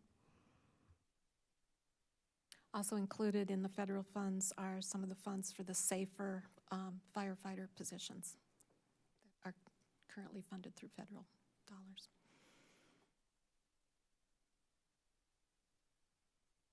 Okay. I think that's enough uncertain news for this moment. Stay tuned. Thank you very much. We have one last item of business on this agenda, and that is the appointment of Stuart Burlacher to the Urbana Tree Commission. Council has been provided with his background, but he's a resident of Urbana for 39 years, a professor emeritus of entomology at the U of I. He remains active in academia. He conducts research on insect adaptation. He researches the historical presence of Abraham Lincoln in Urbana and the history of the Big Grove. He's got a PhD in zoology. He has loved trees, to quote him, since I was a child, growing up in a forest remnant on the city limits of Houston, Texas. So he has served previously on the Tree Commission years ago and has applied again to serve, and there is a vacancy. So I'm recommending appointment of Stuart Burlacher for a term ending June 30th, 2028. I am pleased to make that motion for my formal Cub Scout leader, for Stuart Burlacher, for the Urbana Tree Commission, term ending June 30th, 2028. And I'm pleased to make a second because he got my son interested in entomology, so which is now his career he's pursuing. All those in favor, please say aye. Aye. Aye. All those opposed? Aye. Okay. We welcome Stuart back to the Tree Commission. Excuse me. No further business before the City Council. This meeting is adjourned, and we'll move immediately. Can we take a 5-minute recess between Yes, meetings? we may. Thank you. 5-minute recess, and then we'll move to the committee of the whole meeting.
Okay, looks like we have us back. I would call to order this meeting of the Urbana City Council Committee of the Whole. Would the clerk please call the roll? Councilmember Wu? Here. Councilmember Evans? Here. Councilmember Hersey? Here. Councilmember Colasetti? Here. Councilmember Bishop? Here. Councilmember Wilkin? Here. Councilmember Quisenberry? Here. Mayor Marlin? Here. Thank you. Next is approval of minutes from previous meetings. We have none listed. Next is additions to the agenda for tonight. Yes, Mayor. I would ask that under new business G2, that item be moved to the Committee of the Whole on February 17th. That's the Dutch Brothers proposal. The proponents are ill today. So that whole presentation will move to the 17th. Thank you. And I don't think we need any action on that. Okay, thank you. Any other additions or changes to the agenda? Okay, next is presentations and public input. No scheduled presentations. It is now time for public input. If anyone would like to address the Committee of the Whole, please approach the microphone. We have a few people who have emailed us and asked that to be read into the record. Good evening, Council. Please read my comments into the public record if time permits. I'm writing to encourage you to continue the effort to create a public process around the acquisition and use of police surveillance technology. I appreciate Councilmember Wilkins' thoughtful response to Council concerns with the language from Boston's resolution. If there are still outstanding concerns from staff or council members, I encourage the council to direct staff to amend the list of excluded and included technologies to something they are comfortable with and review by public and council. This ordinance, as it currently is drafted, would not exclude any technology from use and would not apply to technology that is not in use. It simply requires the police department to provide a policy and track how surveillance technology is used. This is something I would hope they are already doing. Transparency and clear policies are crucial to maintaining fairness while reducing bias and liability for the city. In addition, transparency is the best investment we can make in community engagement to improve the image of the police department. Please don't let the hard work on this ordinance go to waste. Let's get this done. Thanks, Jane McClintock. Next one reads, Urbana City Council members, please enter my words into the public record. Feel free to skip over the lengthy URLs. Thank you. I want to make sure that the council members have read the same articles that Urbana citizens have read about Flock Safety's automatic license plate readers. Flock Safety supplies many of the plate readers in surrounding communities, and Urbana has previously considered hosting Flock plate readers. The articles that I mentioned below speak to a pattern of poor judgment and law breaking by Flock. They cast doubt on the safety and legality of hosting its plate readers. I support ordinance number 2024-12-042 to establish city council approval of police surveillance like Flock plate readers. The city of Norfolk, Virginia is being sued in federal court on Fourth Amendment grounds over their use of Flock Safety. The complaint states that the city has, quote, uninstalled a network of cameras that make it functionally impossible for people to drive anywhere without having their movements tracked, photographed, and stored as in an AI-assisted database that enables the warrantless surveillance of their move, unquote. Previous court decisions have found this type of persistent warrantless surveillance unconstitutional. Norfolk's use of Flock Safety may be found unconstitutional on similar grounds. Read more, and I'll appreciate not reading the links. In 2022, a 2022 story in The Guardian explores how Flock's license plate readers can be used by law enforcement to stalk women who seek abortions across state lines, and a link to read more on that. A company for whose stated goals is to eliminate crime, Flock breaks the law a lot. In state after state, they've put their cameras on public property without getting the necessary permits. When an IDOT employee spoke to them about their error-filled permit applications, they allegedly threatened the employee with visits from 30 different police chiefs, and a link to read more on that. Flock was recently in trouble with the Texas Department of Public Safety for operating without the private investigator's license that Texas law requires them both to hold, and a link to read more. In an eyebrow-raising move, Flock hired the mayor of a California City. Now he is suing Flock for improper termination. Flock allegedly asked him to use his office to benefit Flock. When he refused, the suit alleges that they retaliated by firing him, and a link on that. Finally, the ACLU is unequivocal in its opposition to mass surveillance technology, and they have said this, and they have this to say about Flock's Safety's automatic license plate reader system. Quote, if the police or government leaders are pushing for Flock in your community, we urge you to oppose it, full stop, end quote. They explain their position, more quotes, there's no reason the technology should be used to create comprehensive records of everybody's comings and goings, and that is precisely what ALPR databases like Flock's are doing. In our country, the government should not be tracking us unless it has individualized suspicion that we're engaged in wrongdoing, end quote, and a link on that. That is from David Young. Next is to Dear Mayor Marlin, council members, Wu Evans, Hersey, Colasetti, Bishop Wilkham, Colasetti. I submit public input for tonight's council meeting. Please read aloud if time permits. Thank you in advance. My name is Lila Leopold, and I am a resident of Urbana, Ward 4. I write in support of the police surveillance technology oversight ordinance authored by Alderperson Grace Wilkin of Ward 6. This seems in keeping with the kind of transparency that both council and the police have repeatedly said is incredibly important to maintaining trust in our community. There also seems to be a mischaracterization of this ordinance as going against best practices in public safety. Therefore, it seems worth stating that an ordinance such as this one offers council oversight of surveillance technology used by our police force. Oversight, it should not be equated with outright denial. Oversight of police surveillance technology would not prevent the approval of technologies used. Council are beholden to members of our community and are responsible for taking care of the daily infrastructural components that affect us all. Asking that links between council and police remain strong and transparent as more and more technologies are introduced into our community is a best practice. A call for an ordinance, it should not be taken personally as a comment on how any member of our public safety forces does their job.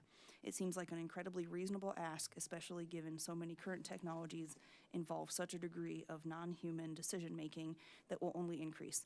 I hope all members of our council and police force will see the police surveillance technology oversight ordinance as a call for creating a safety net that preserves human decision-making between branches of our community leadership at an important historical moment, as well as we all learn more about the tools that enter our community together.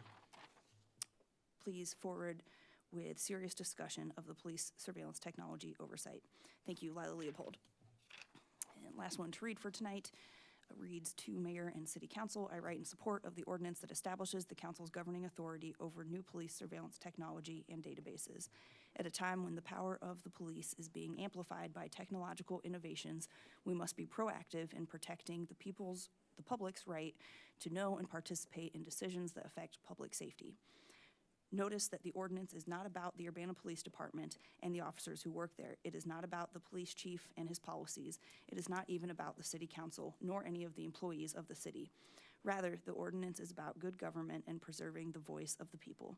As we witness daily the new Republican president's attempts to circumvent the power of Congress to apply checks and balances to the executive branch, I urge us all to respond to a higher standard by ensuring that the city council and the citizens of Urbana have a say in surveillance tools used in police in the city. Respectfully, John Koester. And that's all the ones I had to read.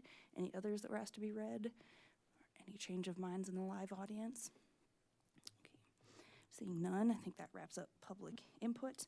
Next is staff report. Is there anything to report? Thank you.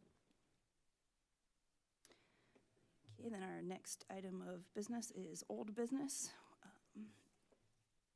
We have ordinance 2022-12-042, an ordinance establishing approval, policy, and reporting requirements for policing surveillance technologies and databases.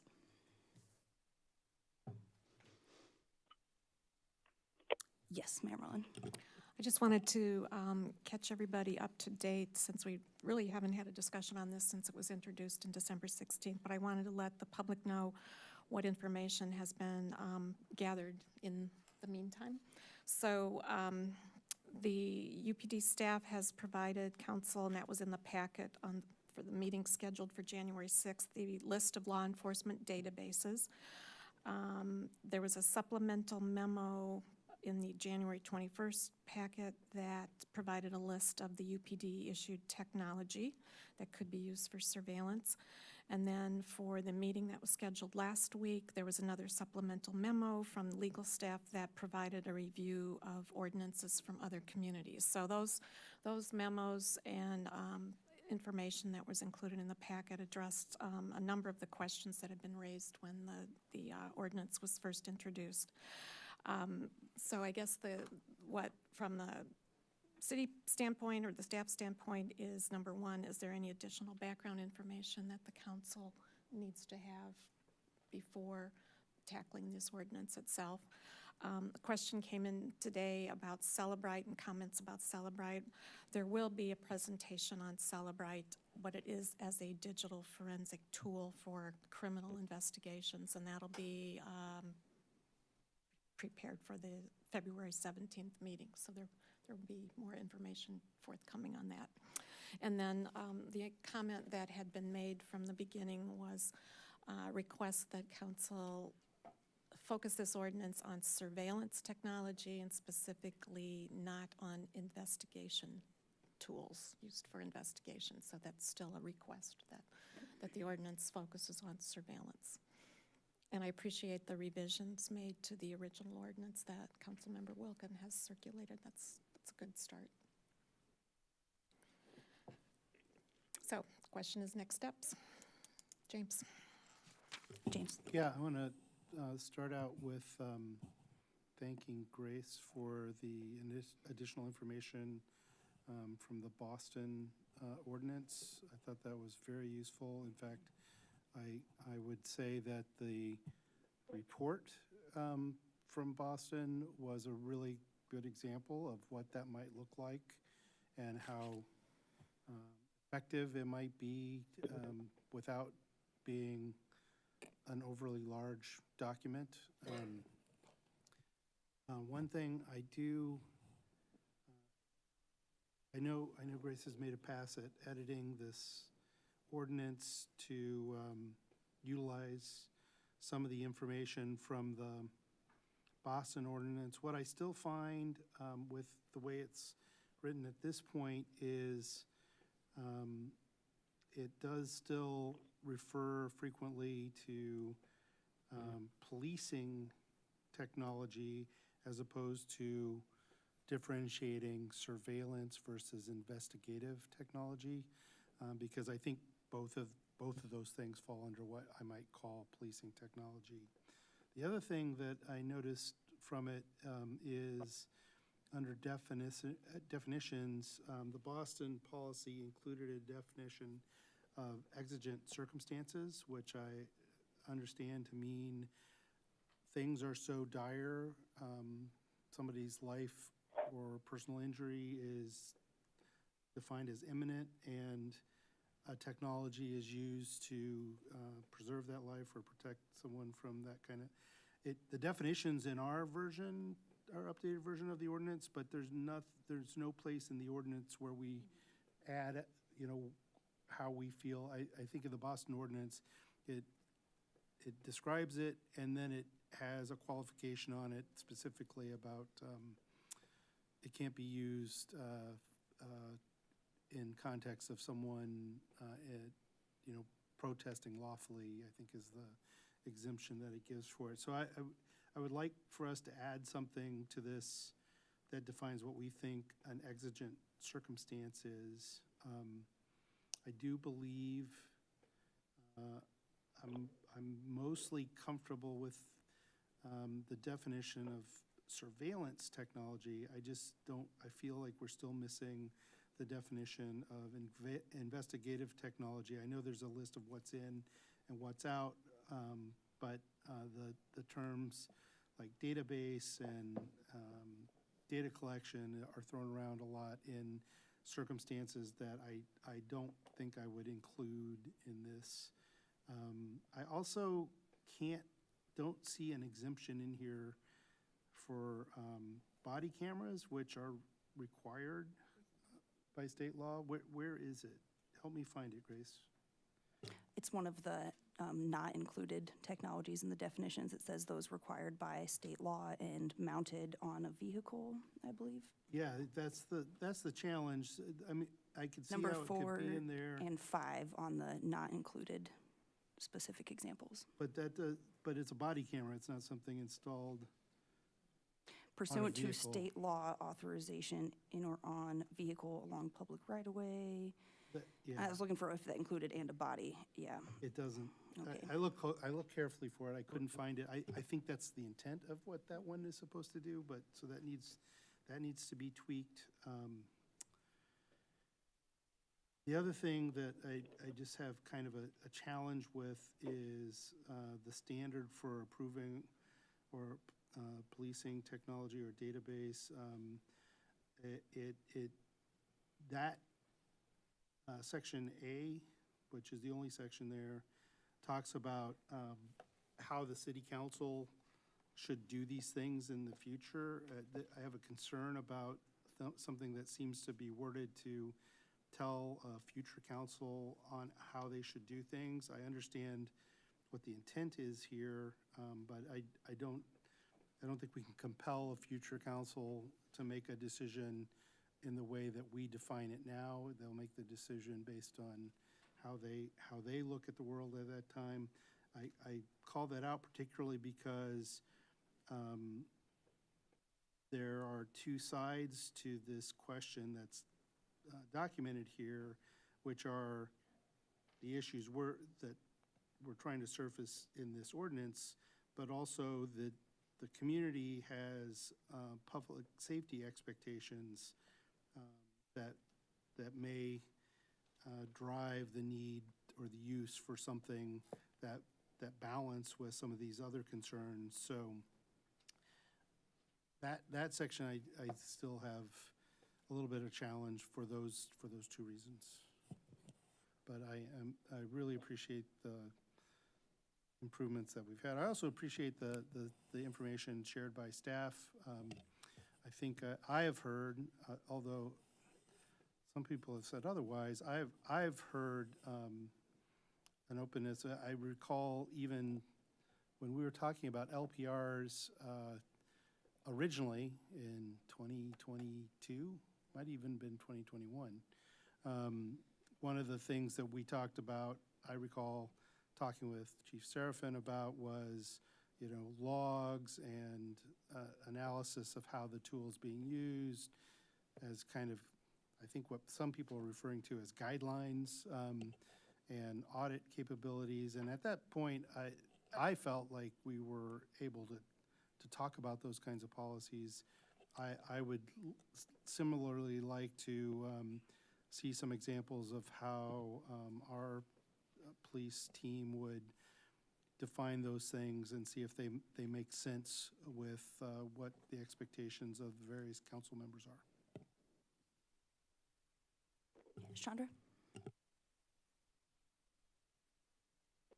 I had sent some ideas of proposed amendments that included the use of technology in an emergency. I don't know if it was a while ago, probably back in December when we first talked about it. And it included just saying, like, I'll read it, in cases of imminent and significant threats to public safety requiring the immediate use of new policing technology or databases, the Urbana Police Department may request temporary emergency approval from the mayor, and then the mayor must notify the city council within 24 hours. And then the technology may be deployed for a period not exceeding 90 days. And during this period, the standard approval process must be initiated. So it's kind of what you were talking about, James. That was the wording that I thought could be added somewhere in there. Mary Alice? Yeah, so, yes, thank you to everybody. It seems like there's been a lot of people working on this and providing input. Along some of the lines that people are talking about, I think that some of the consistency needs to be done, but that's just kind of copy editing stuff. So, for example, I mean, the title of this is police surveillance technology, but then in all the therefores, it's policing technology. We just need to insert surveillance because it's a specific kind of technology, right? Another thing that I caught was in the definitions for exigent circumstances, it talks about a police commissioner. We don't have a police commissioner. So those types of kind of copy editing things need to go on through. But I think a larger thing would be talking a little bit about what this covers and what it doesn't cover.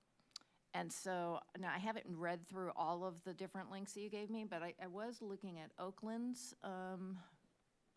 specific ordinance, and two of these things are some examples, not necessarily that we need to use these explicitly, but I think that they would be something that we want to consider. So in Oakland, for example, they say, whereas there are other forms of surveillance technology that uses biometric information, where such information is not collected in real time, such technology is vital to the traditional operations of the police department and crime laboratory for solving violent crimes. So I'm just using this as an example of something that might be on the list, but the purpose is different. And that speaks a little bit to what James was saying about investigative. In addition, they also have, this is excluded, traditional records management systems, including computer-aided dispatch systems, field-based reporting systems, et cetera. I mean, those are just everyday things that the police department has to use for their job. And I think it would be good for us to explicitly say that's not part of what the intent of this is. And so those are just some examples, and as we go through that, I think it would be good to, in addition, to sit down with the police department and figure out, you know, what other concerns they might have or other items that they use in their day-to-day job that may or may not fall into this. Because at the end of the day, we want everybody to have the same expectation and the same understanding of what we mean by these different items. So to me, that's one of the big next steps for this. And then just as a little aside, as I was looking through some of the definitions of databases, since I do work with data every day, I'll probably be proposing some items. I did want clarity on adding a new field. So I know that in order to add a new field to a database, at least in one version of this, it said that they had to have explicit permission. Can you define for me what you mean by field? I think, are you referring to, like in section 1, where it says that essentially we would need approval for a database, a new, and so I definitely hear you with some wording things. So either a new surveillance technology or whatever we'll call it, or an existing technology or database in a new manner not previously approved, is what it says there. So linking, or this is in the ordinance itself, section 1A, just saying about what would need approval. So either something that is completely new or that is existing but is changing, so being used in a new manner not previously approved, which includes linking or cross-referencing existing databases, adding new categories of data to a database, or using new analytical tools on an existing database, is what's currently written there. I have a lot of paper that I'm trying to find the exact spot that I was Sorry, looking I think for. that's page 21 of our council packet that includes the unapproved minutes. Oh, but there aren't any, so we're all on the same page number, maybe. It looks like to me. It's in the bottom.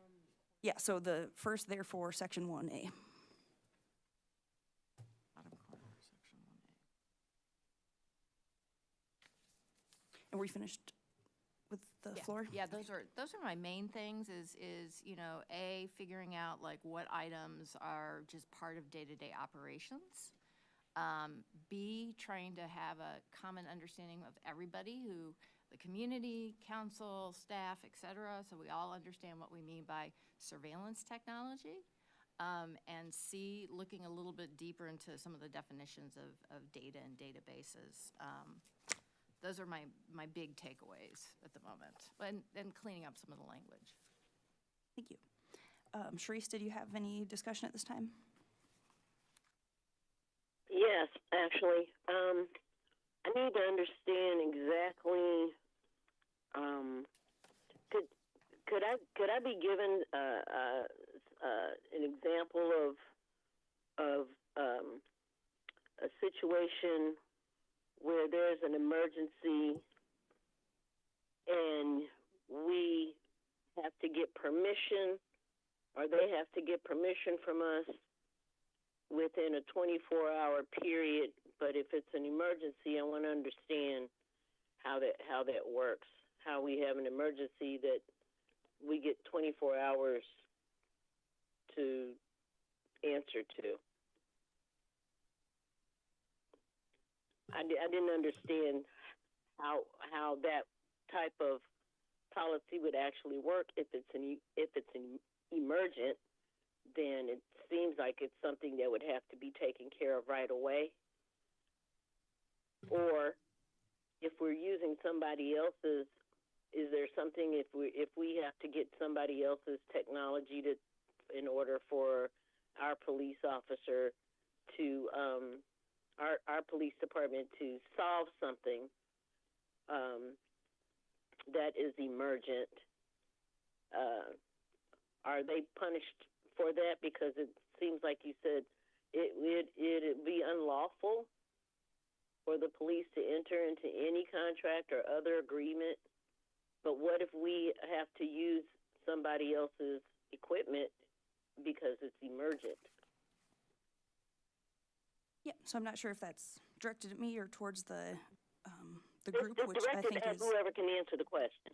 Yeah, I think it's appropriate for the group since this discussion is figuring out those points. I think, from my understanding, what's been suggested is looking at the Boston ordinance as an example, which I did include the definition of exigent circumstance in my updated definitions. It's in purple up at the top, and I did just copy this.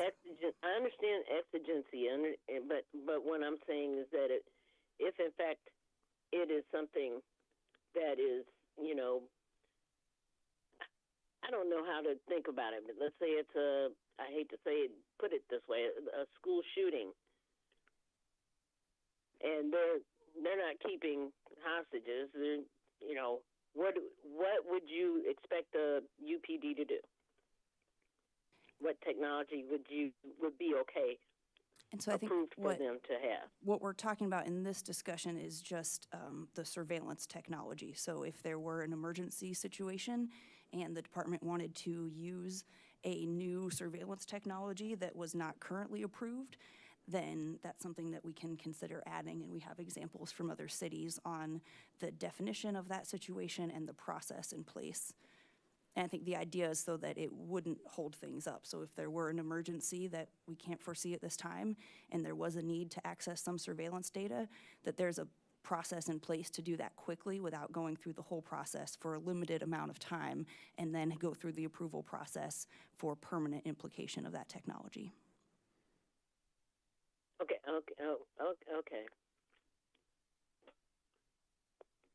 Yes, I just didn't see how that concurs with the it being unlawful for the department to actually even, because when you say any contract, that encompasses basically everything, even in emergent situations, unless you want to fix that particular language. Jaya? Thank you. I'm just noting, I think, a challenge we're having there. I agree, there's been a lot of great progress. Certainly the work Grace has put into it, the feedback from city staff. But there have been a number of times already where people are like, oh, this thing isn't here, but it is, or, oh, this thing got missed over here. And I'm just wondering if we can try to create maybe a process to help compile the pieces that people are comfortable with in a way that's bringing these pieces together a little bit. So it's not a specific recommendation, but just kind of noting that even in this conversation, there have been a number of times where it's like, oh, I thought that was there, or it is there, but it's in a different place. And it's a little bit hard to keep moving this forward when we've got so many different versions to look at least for myself, having a screen versus maybe if I laid them all out.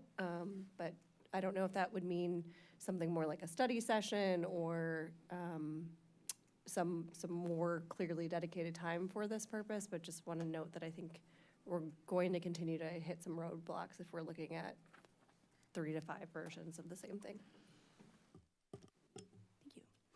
Mary Alice, would you take the chair, please? Sure, I'll take the chair. The chair recognizes Grace. Thank you. I appreciate the input tonight, and I definitely have some notes. I agree with that. Yeah, there's been a lot of versions and a lot of different memos, and I was finding myself getting lost in all of it as well. Just to clarify just for tonight, when I'm referencing the updated version of the ordinance that I'm proposing starts on page 20, and it's pretty much the exact same that we've seen from the get-go. The main difference is the definitions on page 24 through 26 or 7. Oh, there's a lot of definitions, but starting on page 24, and I've got the swapped out new recommendations from the City of Boston in red, and then in purple, just that exigent circumstances definition, which is just directly copied from the City of Boston. I didn't take time to tailor it, so I definitely agree with Mary Alice's points. There's probably some position that's not relevant. I just wanted to put these in here and see how we felt about it before I went through wordsmithing all of it. So I will find and replace policing technology with surveillance technology and those things, but I wanted to see if we were on board with that before finagling with it even more. So again, those exigent circumstances are in purple. I didn't include them anywhere in the actual ordinance, so it sounds like maybe there is a desire for that, and definitely, yeah, heard you on that one, Chandra, and I appreciate the input early on. The City of Boston, as I said, has examples of not only the definition, but also how to implement it. It seems pretty common sense. I think a lot of us have maybe been looking over that ordinance, and I'd be happy to make some proposed additions for the next time we revisit this. Yeah, I think good feedback in making sure that we specifically include body worn, state authorized or required cameras. Looking at some of my other notes here. Yeah, so I agree with some of those things, and I'm happy to go over a new revision. I also wanted to thank the staff for some of this review and compiling. I think that was really helpful table, especially of the different things. I think that overall, you know, I'm still open to any specific feedback. It sounds like so far we are generally in line with other cities and what we're working towards from some of the model legislation. So from here, I think it's, you know, it's up to us as a majority where we go from here, but I'm definitely open to even remaining in Cal a little bit longer and would make a dedicated effort to combine some of this feedback from notes tonight and that we've heard from staff, and I'm happy to have any individual communication as allowable, and also like the idea of a study session. I'm open for that if there's also availability and interest. I think that's all I have for now. Would you like the chair back? Yes. All right, I relinquish the chair. Thank you. James. I really like the suggestion of a study session because this involves wordsmithing, and unfortunately the Open Meetings Act did not anticipate Google Docs where we could all put it in there and everybody have at it until we had something everybody could agree with. But the study, even a committee of the whole where we don't have a bunch of other things on the agenda, I really think we could work through this in an hour of focused energy, particularly after Grace does the edits that she has already, I think, volunteered to do based on what she heard tonight. But I do appreciate the suggestion of a study session. Yes, Mayor Rowland. Has anyone spoken with anyone on in the police department regarding what they may deem actually is something that they need to do their jobs as opposed to something that's extra? I have not heard any direct response to my emails, but I would appreciate if the mayor would like to weigh in on how the different departments collaborated as far as the staff input and memo. Well, the memos were compiled by the staff. I was, to follow up on Sharice's comment, which is the direction I was going, is at some point, I think after you've incorporated the comments you heard tonight, it needs to go back to UPD, and I would like them to have the opportunity to line by line go through the technologies that are included, the ones that are accepted, and get feedback on how this is going to impact the way they do their jobs. So once you get the Yeah, because what I'm afraid of is that, you know, everyone wants to put their.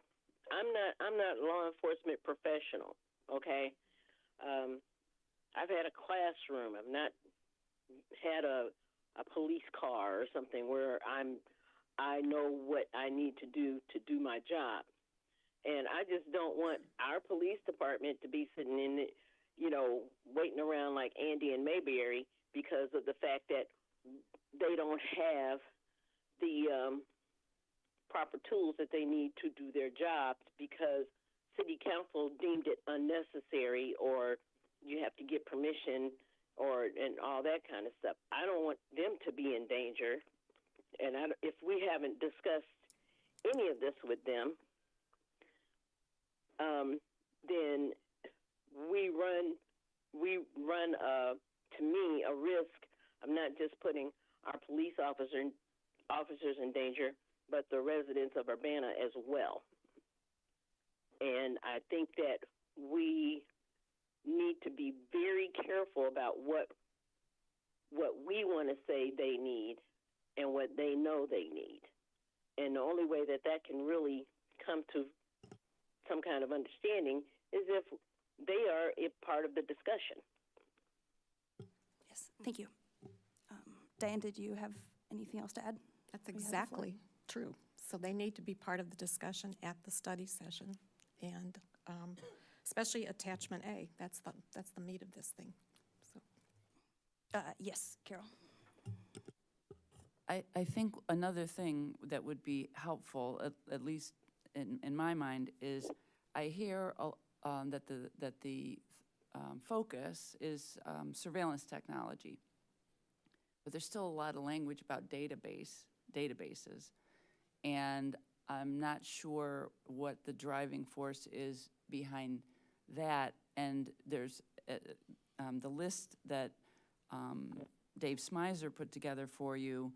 Those are databases that we sometimes we use routinely, and sometimes we use when we need to use them because they're available, but we don't maintain them. We just consult them if we have a certain kind of a case. So I think it would be helpful for staff, and also I want to also maybe if you would allow Matt to weigh in, because he read all the different ordinances that were enacted in other jurisdictions, just to help understand what role, what are you driving at with all the databases, and what constitutes one that you want, one that is routine versus one that is the intention that it's tied to surveillance technology? I'm just not understanding the nexus and what the council is seeking to control there. Yes, I would be happy to clarify just that point, that the current definition of surveillance data means any electronic data collected, captured, recorded, retained, processed, intercepted, or analyzed by surveillance technology acquired by the city or operated at the direction of the city. So with this new definition from the Boston ordinance, surveillance data does mean information generated specifically from the listed surveillance technologies. And Matt, did you have others to add?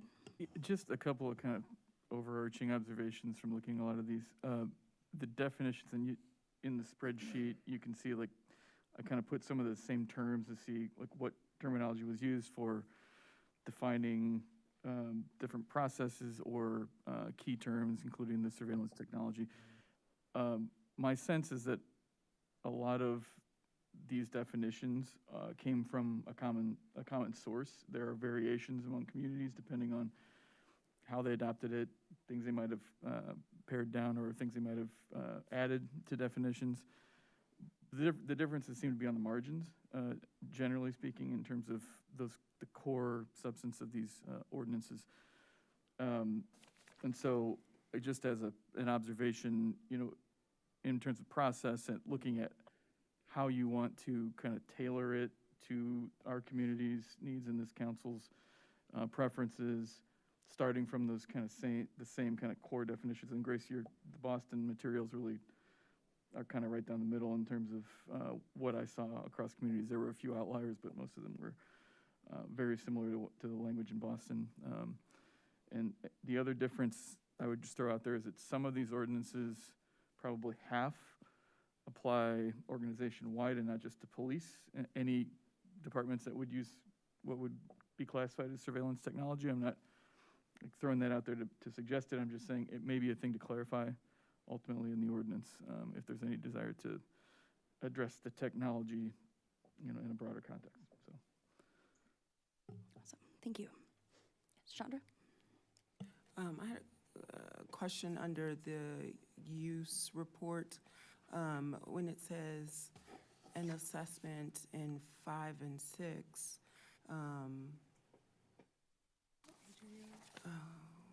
27?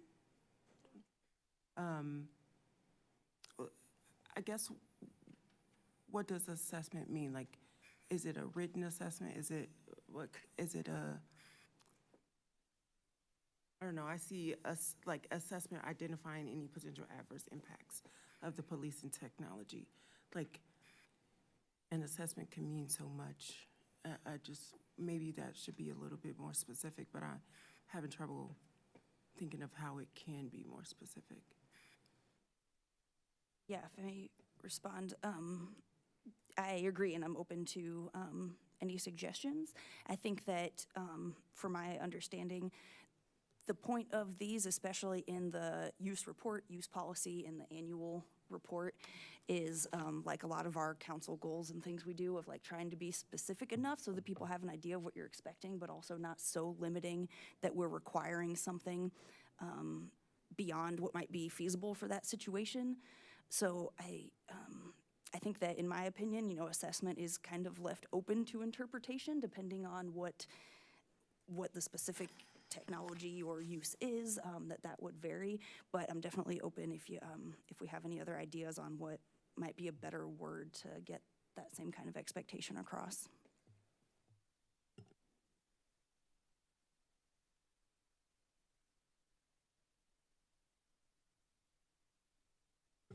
Any other discussion or motion? I guess we're going a little out of order here, but it's not the first time we've seen this. Yes, Mayor Alice? Can I make a motion to keep this into committee and potentially into a study session? How do we handle that, Darcy? I would recommend that you keep it in committee of the whole, and we can either add a separate discussion item, although every item of business on our agenda, even the actionable ones, have a period already for discussion. So you could do kind of like what you've done this evening. You can also push it to a different meeting too. If you wanted more than 2 weeks, we could have a discussion item in 2 weeks and then revisit an actionable item. It's completely your discretion what you can do with this. So if I make a motion to keep it in committee and add it as a discussion item, is that allowable? Yeah, you could do that. Okay.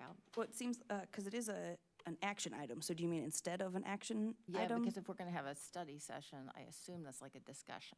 So then I would recommend that you keep it in committee and you don't specify a meeting and request a discussion item on the next COW.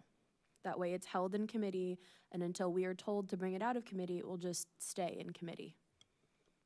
And I guess, just point of clarification, confused on why not just keep it in COW as a regular business that would have discussion, and then we could move or keep it in COW further from there. I was trying to thread the needle with a study session and a committee meeting, so, I mean.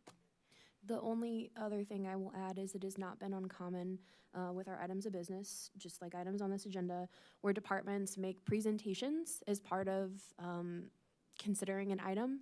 So that is also within the scope of keeping this item in committee and bringing it at future items. If you wanted to have departmental level presentations as part of the discussion, that is applicable.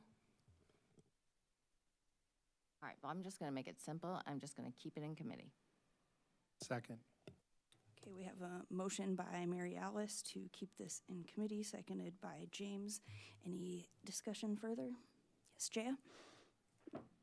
I just want to say again, I think that there's been an incredible amount of progress and that it took a lot of work to get this here, and it's taken a lot of work to continue to make it better. And I want to encourage the spirit, which I think I at least entered into. I feel confident, and when Grace and I talked about this initially, of this being a space for discussion. I hear a lot of language around this that suggests it's somehow adversarial or intend our community and state the ways that we're going to make sure that our police department and our officers have clear guidance as we navigate a really unsafe world that is going to have a lot of impact from the federal government, and that we need our officers to be part of that conversation, just as we need our community members to be part of that conversation, so we can come up with something that has buy-in from everyone who will be impacted.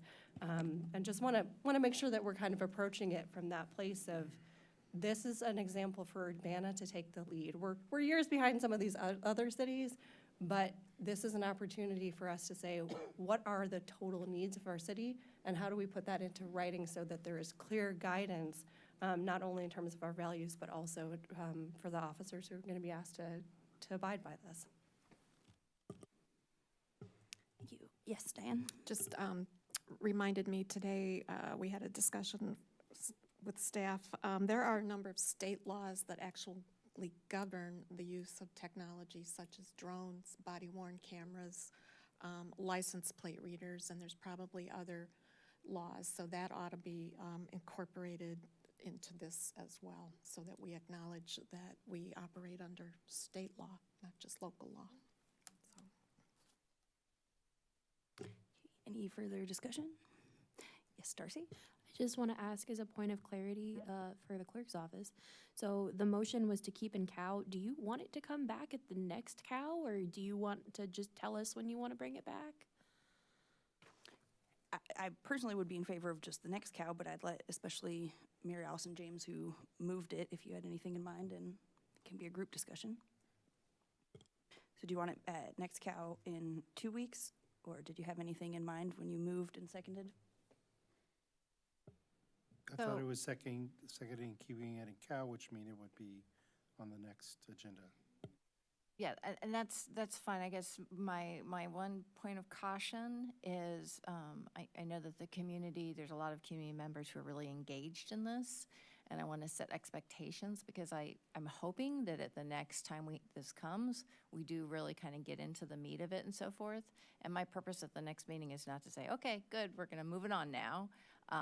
We might decide at the time that, okay, yeah, we think this is really close to being ready, but I know that the community continues to email us saying, please pass this, and I understand why. I just want to make sure that the community knows that that might not happen next committee of the whole.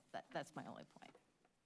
But it sounds like we do mean keep in cow and come to the next cow meeting. Yep. Okay. Thanks for clarification. Yes, Chris? What about all the edits that we've talked about? Is that going to be somehow compiled?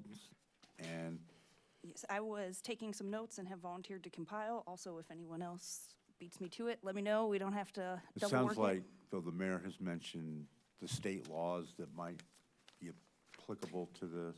Yep, and there were a lot of other helpful notes in the updated staff memo, I think from some of Matt's research from other cities and some other suggestions.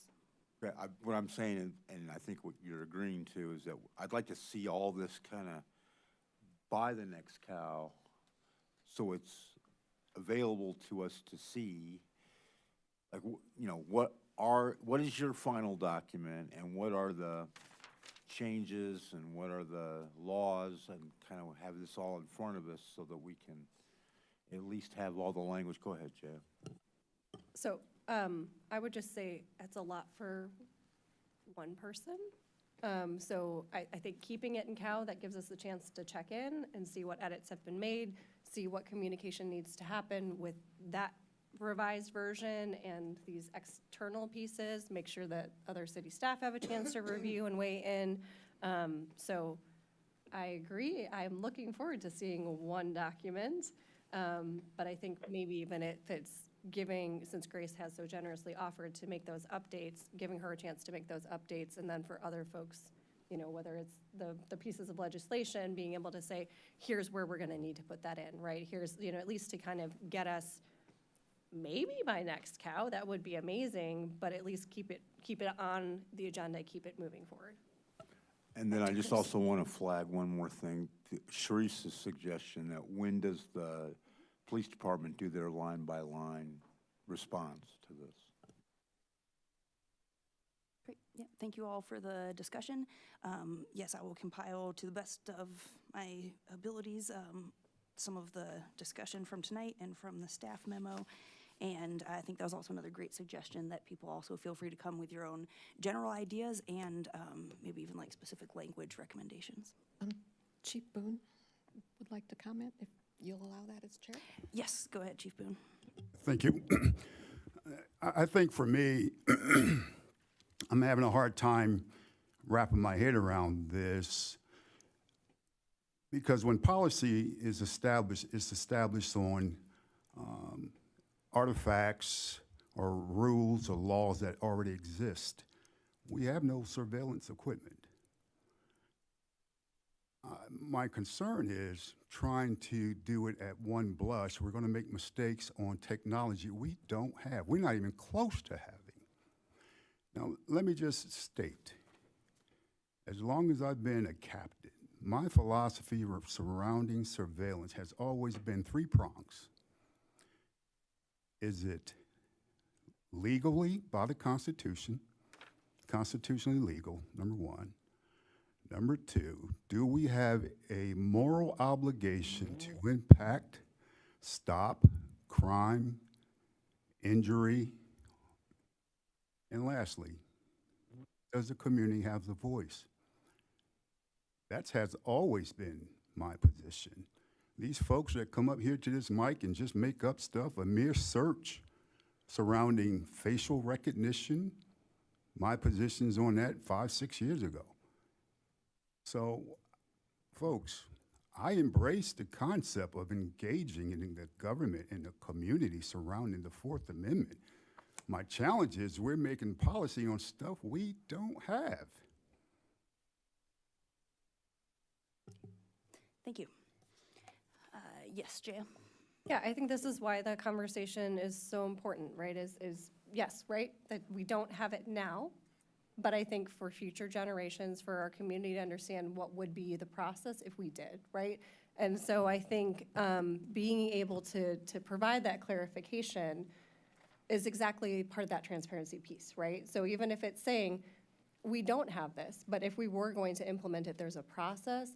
I think that part of that need is coming out of new technologies that have been presented to council with no policy behind them, right? So not under your tenure, I see your face, but that's some of it too, right? Is so that if there is a proposal for something in the future, there's an opportunity for a discussion, there's an opportunity to make sure that the community understands it. So being kind of proactive, and that this is not a new conversation, but that there's a feeling that it feels more urgent now because of all the uncertainty at the federal level. And I do think that's an important distinction. This isn't something that's like, the Urbana Police Department suddenly did something and this is needed. This is a conversation that's been happening for years to try to help support that commitment to transparency. And like I said, making sure that the police department is part of making a policy that actually is going to fit the need if and when we ever get there, right? And I hear that, right, that it might not feel like a good use of time, but these questions are already there. So why not put the answers in writing where people can actually say, oh, we do have that, or no, we don't even have that, that's not even an issue here, but if we did, we know that there'd be a policy, or there'd be a process, and that we'd be informed. Thank you. Any last discussion? All right. Motion on the floor is to keep this ordinance in committee of the whole back at the next committee of the whole. All in favor? Aye. Aye. Aye. Any opposed? All right, thank you. That ordinance passes. Next is new business. First is ordinance number 2025-02-004, an ordinance approving a major variance, buoy porch stair front yard at 501 West Washington Street, case number ZBA 2024-MAJ-03 from Community Development.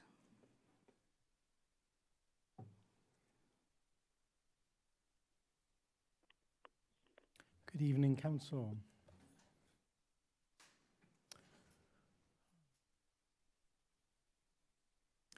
You are being asked to consider a major variance to reduce the required front yard from 15 feet to 10 feet to allow construction of porch stairs on a home addition at 501 West Washington Street.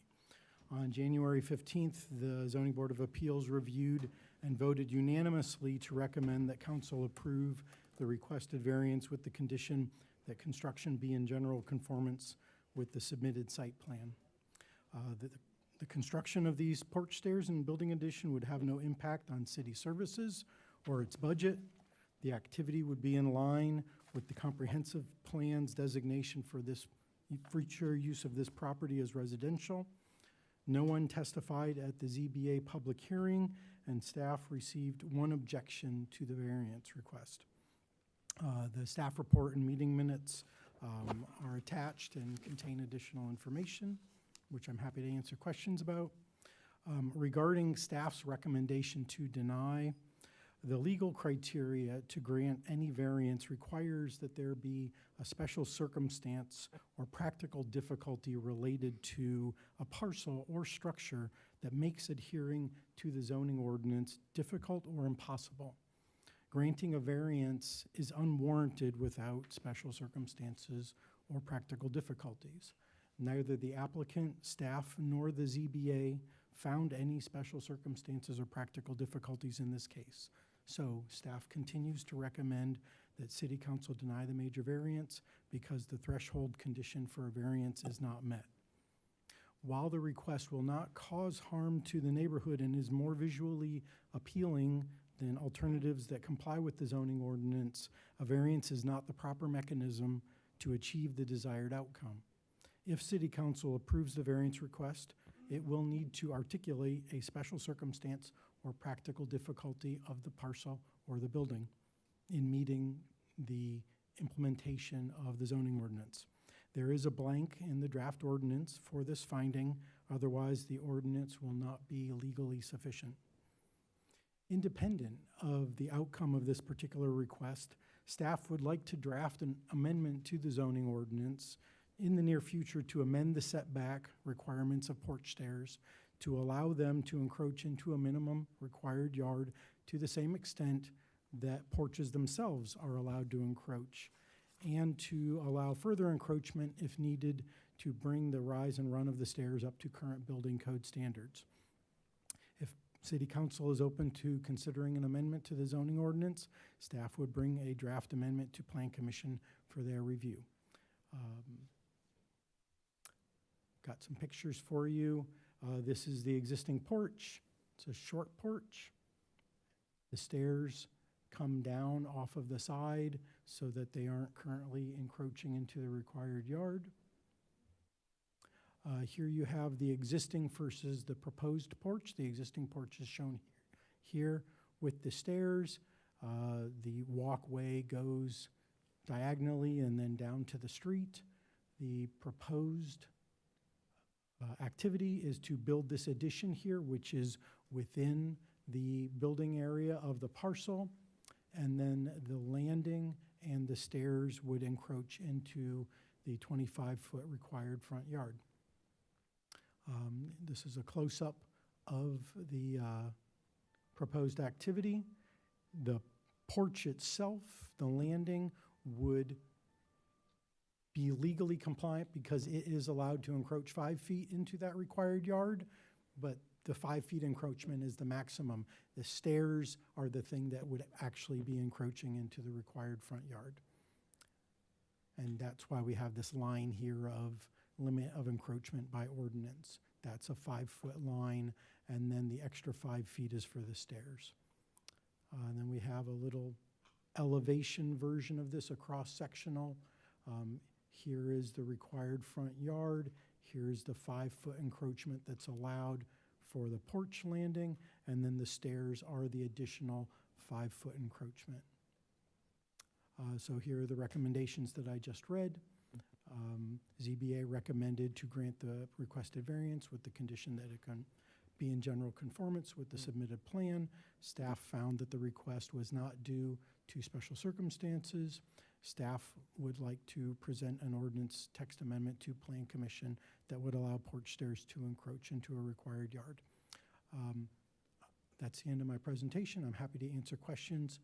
The applicant is here to answer questions or to make a presentation. It's Mr. Fell on behalf of the property owner, and that's the end of my presentation. Thank you, Marcus. Questions? James? So, if we went ahead and approved this, based on the recommendation of the Zoning Board of Appeals, that would not prevent staff from coming to bring us the zoning variance, and then eventually, if we approve that, it would be compliant anyway, right? Correct. Okay. Yes. You would have to state a special circumstance or practical difficulty, though, when you did approve the variance. So the parcel has X, or the building is X, and that is a special circumstance because of Y, and that's why we are granting this, so that it's not seen as a special privilege for this parcel that other people shouldn't also be granted. Okay, I understand that. I just don't recall council, I mean, I've seen maybe 20 of these at this point. I don't recall council being required to define that for the previous ones. I think in this case, it's because the Zoning Board of Appeals failed to articulate a special circumstance or practical difficulty Okay. during their public hearing. All right, thank you. You're welcome. Chris? Does the applicant have special reasons? Maybe we should hear from. I would defer to Mr. Fell.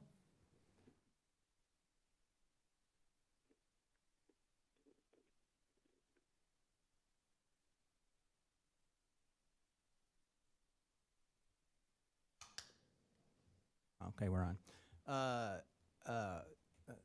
Thank you, Marcus, for the staff report. He always does a great job. I know that the board had a little trouble trying to justify a special circumstance here, and really our special circumstance is that we're dealing with a neighborhood and a zoning condition which is exactly the opposite of how we want to do zoning. We have a house a neighborhood that was built 40 years before zoning was laid over top of it, and the zoning we lay over top of that is a vanilla homogeneous thing that does the best we can for this particular place. The way we want to develop a city is to have a zoning ordinance that's comprehensive and widespread and develop properties and buildings and structures within that ordinance to conform to it so that our city is a cohesive whole. What we have here is an entire neighborhood that had to have the best we could do blanket zoning put on top of it after the neighborhood was completely built. Now, that means that we're working in a space, in a house where it actually conforms to the zoning ordinance, but to add on to it makes it prohibitive to do that. So the circumstance is that the house was built before the zoning ordinance was put into effect. It kind of is along the line of the last one of these I had in Urbana, was the same, almost exact identical situation, and that was on it happened to be on the 900 and 1000 block of East Main Street, where again the zoning ordinance was put into effect after all those structures were built, and fully half of those 2 blocks were out of compliance with the zoning ordinance. Just when the zoning ordinance was enacted, they were non-conforming. So that's kind of our circumstances. We have to force what we want to do into an ordinance that wasn't in place when these buildings were built. That make sense? Did you have a follow-up? I did. So what about Marcus's fix of rewriting our ordinance? Well, sure, that's a fix. That solves this problem, and I think but I can say this is my job, and this same problem exists all over the place when we try to add on to, especially houses in these older neighborhoods. that the setback requirements, many of the houses don't conform to those.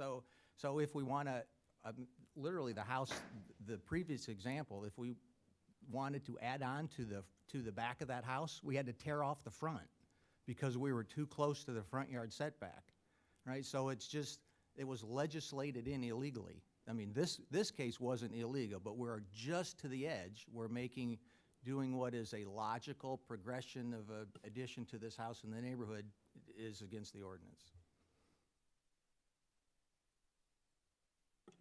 Mary Alice? So if I'm hearing Mr. Fell correctly, I think what he's saying, the special circumstance is that the construction of the property was prior to the zoning ordinance. Correct.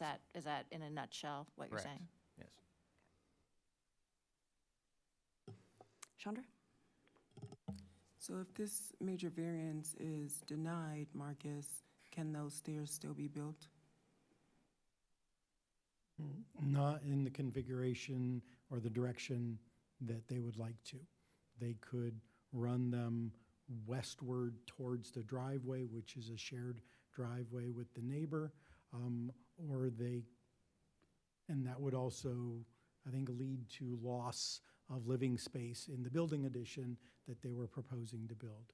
If the zoning ordinance amendment was written and passed by city council, then they would be able to build the way they would like to.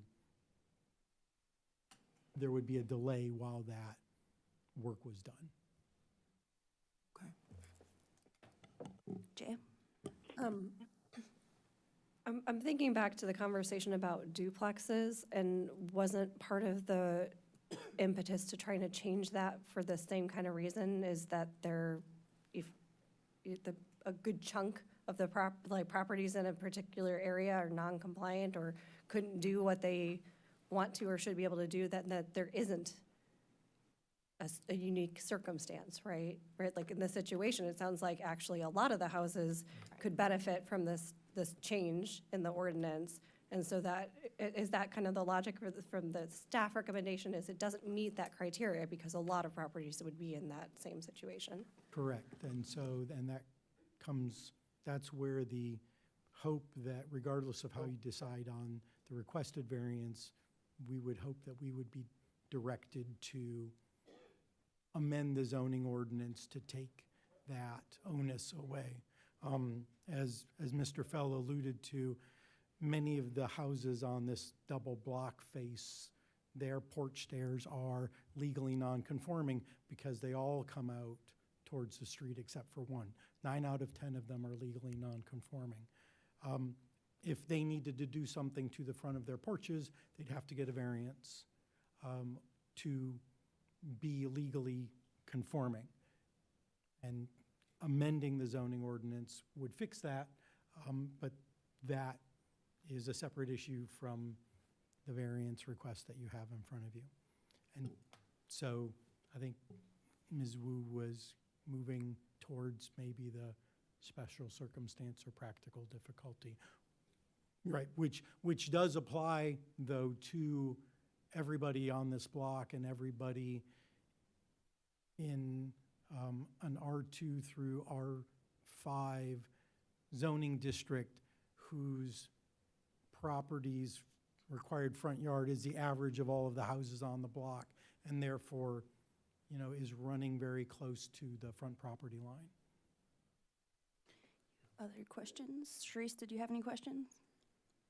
Yeah, I think a question that I have is, so Marcus, are you saying that is the council's responsibility to change the zoning, or would that fall under community development or something like?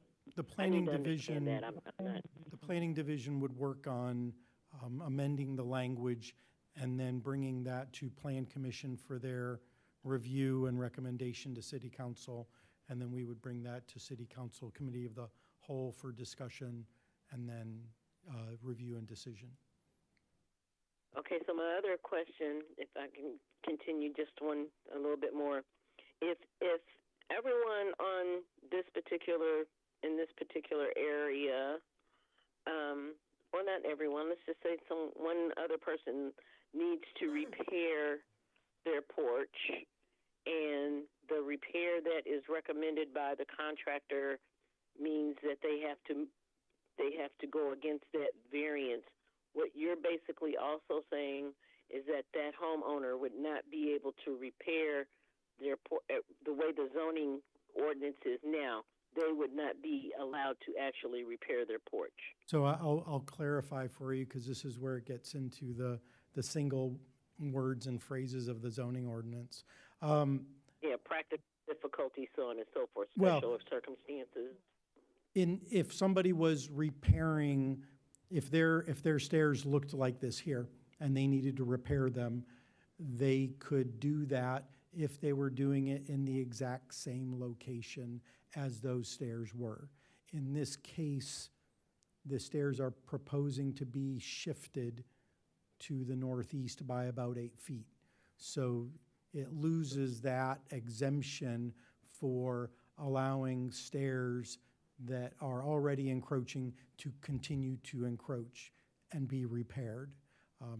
It's because they are not going to be done in exactly the same location, and that's probably a less likely happening for somebody who's wanting to repair their stairs. If they want to repair their stairs in the same location, they would not have a problem. This is not considered a repair in the exact same location. So, in other words, they'd have to have a special circumstance, like, for example, the resident is unable to, they have to change the configuration or something like that because the way that the stairs are now or the way that the porch is located now is not, that would be a special circumstance. They're not capable of climbing these stairs, or they're not capable of doing something, so we have to make it, we have to change the configuration. Would that constitute a special consideration or practical difficulty? I think, say, maybe a good example might be if all of a sudden we learned that there was a sanitary or storm sewer pipe running underneath the house that nobody knew about, and maybe that's why the stairs weren't going down the front in the first place, and it needed to be replaced, and they couldn't be put in the exact same location, so they needed to be shifted further away So it has from to be where they something are now. structural. Yes, that would So be it has to be something one. structural, not something that would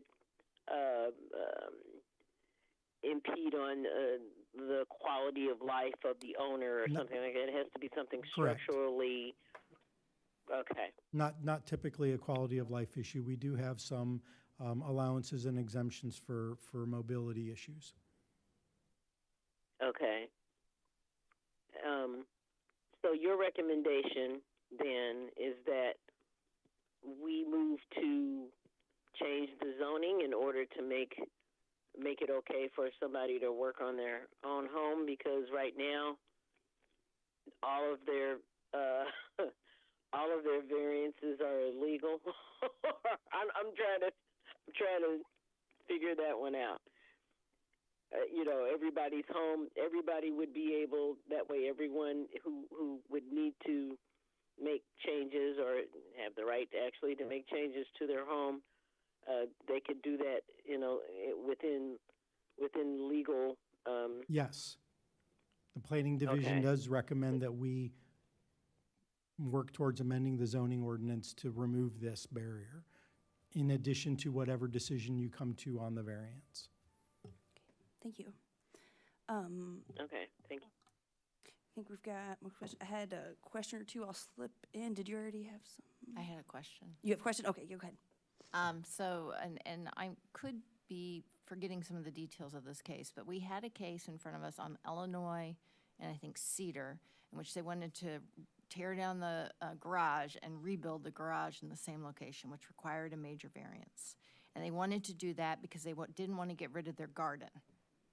And I do not remember us ever having to say what the special circumstance was. And that got approved. That's quite possible, yes.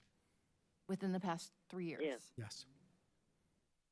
Just as an example of a time where something has been approved that we Right. didn't specify what the special or I practical. think, and if I remember that one correctly, that was a corner lot backing onto a alley. Right into the alley. And so I'm not remembering what, and that was, I believe, Cat Trotter's case. I could see that the special circumstance and practical difficulty in that case would be, this is a corner lot.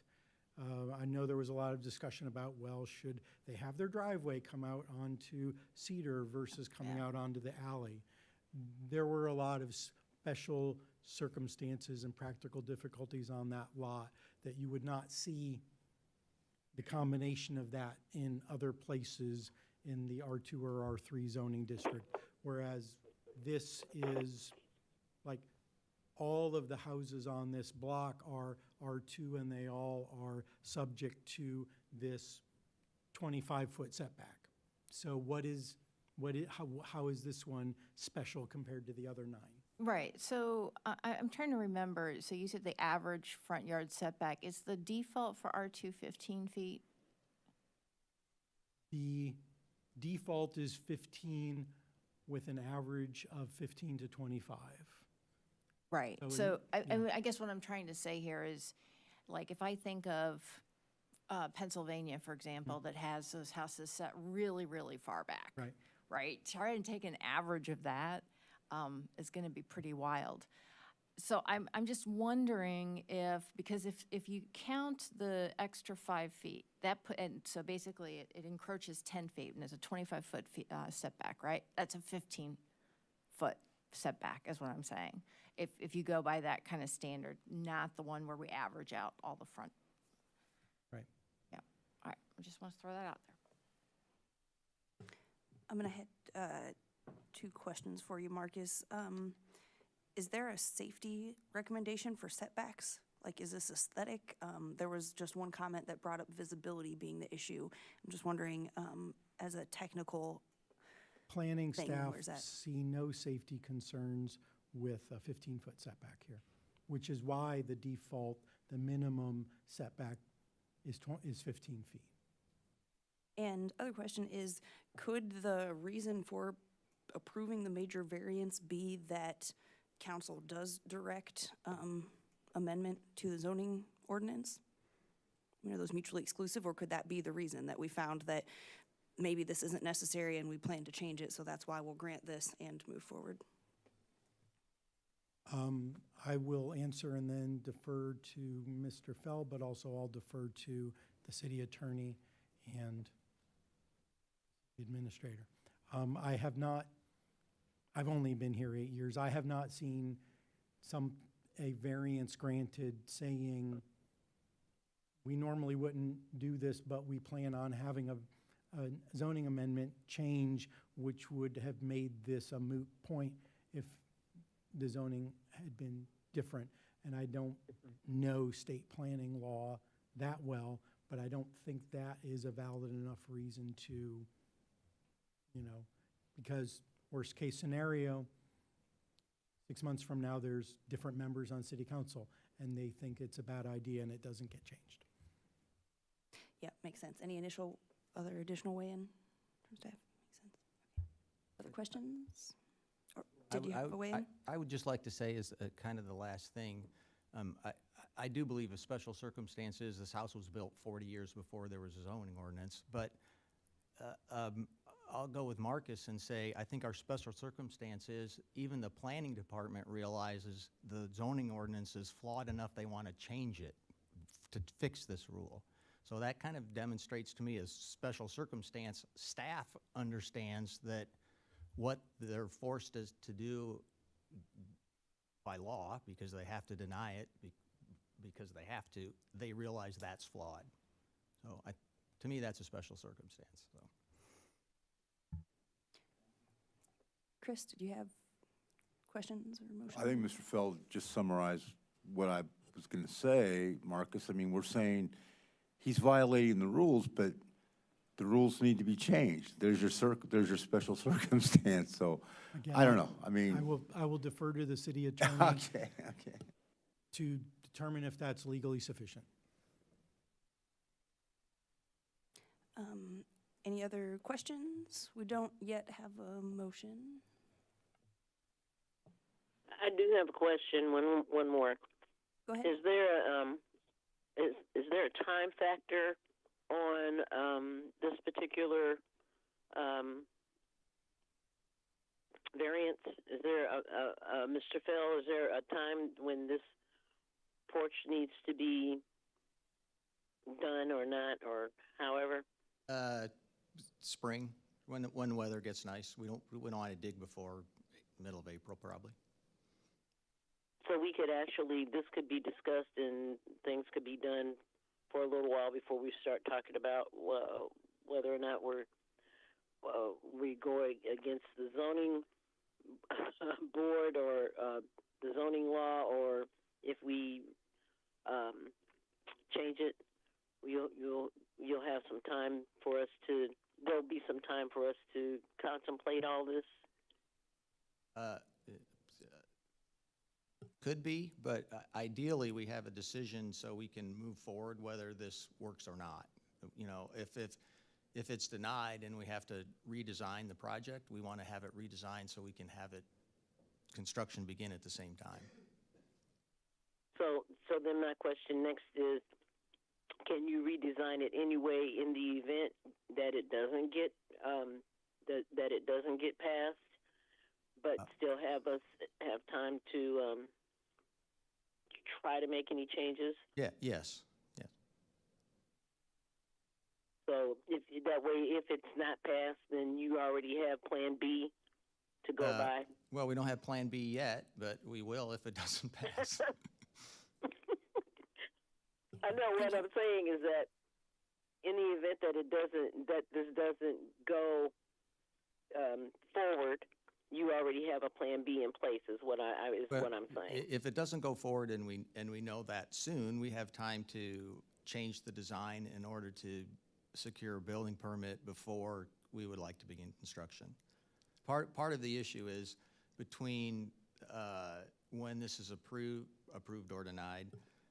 Between that time and putting this in for a building permit, we have to do all the construction drawings, so there's a month worth of time just to generate the documents to put it in for a building permit, no matter what the design is. Okay. Thank you for that additional questions and input there. Mary Alice? I was wondering if the city attorney could weigh in on some of these questions. The specific question of the special circumstance, and this that's something I want to look at more closely. I haven't had a chance to research it, so pretty fact-specific kind of inquiry for a situation like this. So I'd want to take a minute and take a closer look. Okay, so I'd like to make a motion. Go ahead. I would like to move on to the City Council regular agenda. Ordinance number 2025-02004, an ordinance approving a major variance for Boy Porch Stair Front Yard at 501 West Washington Street, case number ZBA 2024 MAJ 03, with no recommendation.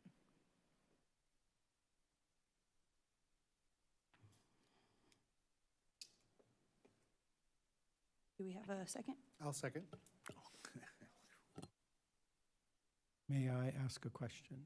Do you have any additional information or questions that you need checked into before next week by staff, by planning division staff? Well, it's I'm really waiting for the city attorney. Just checking, yes. Yeah. Thank you. Jaya?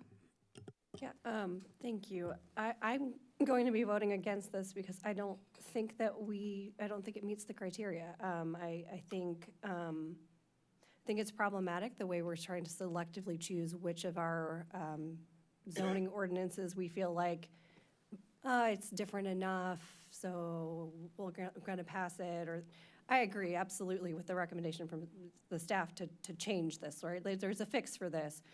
But I don't think it's appropriate to say, well, we know it's wrong, so we're just gonna play by different rules. I don't think that's appropriate. I think we need to change the rules. And I think there's been a lot of pushback on previous attempts to change the rules for trying to address exactly these same kinds of situations. So if we're not gonna do that for duplexes, why are we doing it for somebody's porch? I just think that's really unfair, and I think that our residents deserve a consistent approach. So I appreciate the city staff coming up with a solution to this problem. You know, at least we can have a solution to this problem, but I don't think it's appropriate to say, well, we get that this isn't right, so we're just gonna play by different rules and pretend that these aren't the rules. I think that is wildly inappropriate for a city to even be considering. So I plan to vote against this, even though I wish, you know, the property owner and the developer is the best. Like, I think this makes a lot of sense, and I hope we can pass a change to our ordinance quickly to make it possible. But it's not fair to hold some people to different standards. Other discussion? Mayoral, would you mind taking the chair, please? Sure, I'll take the chair. Chair recognizes Grace.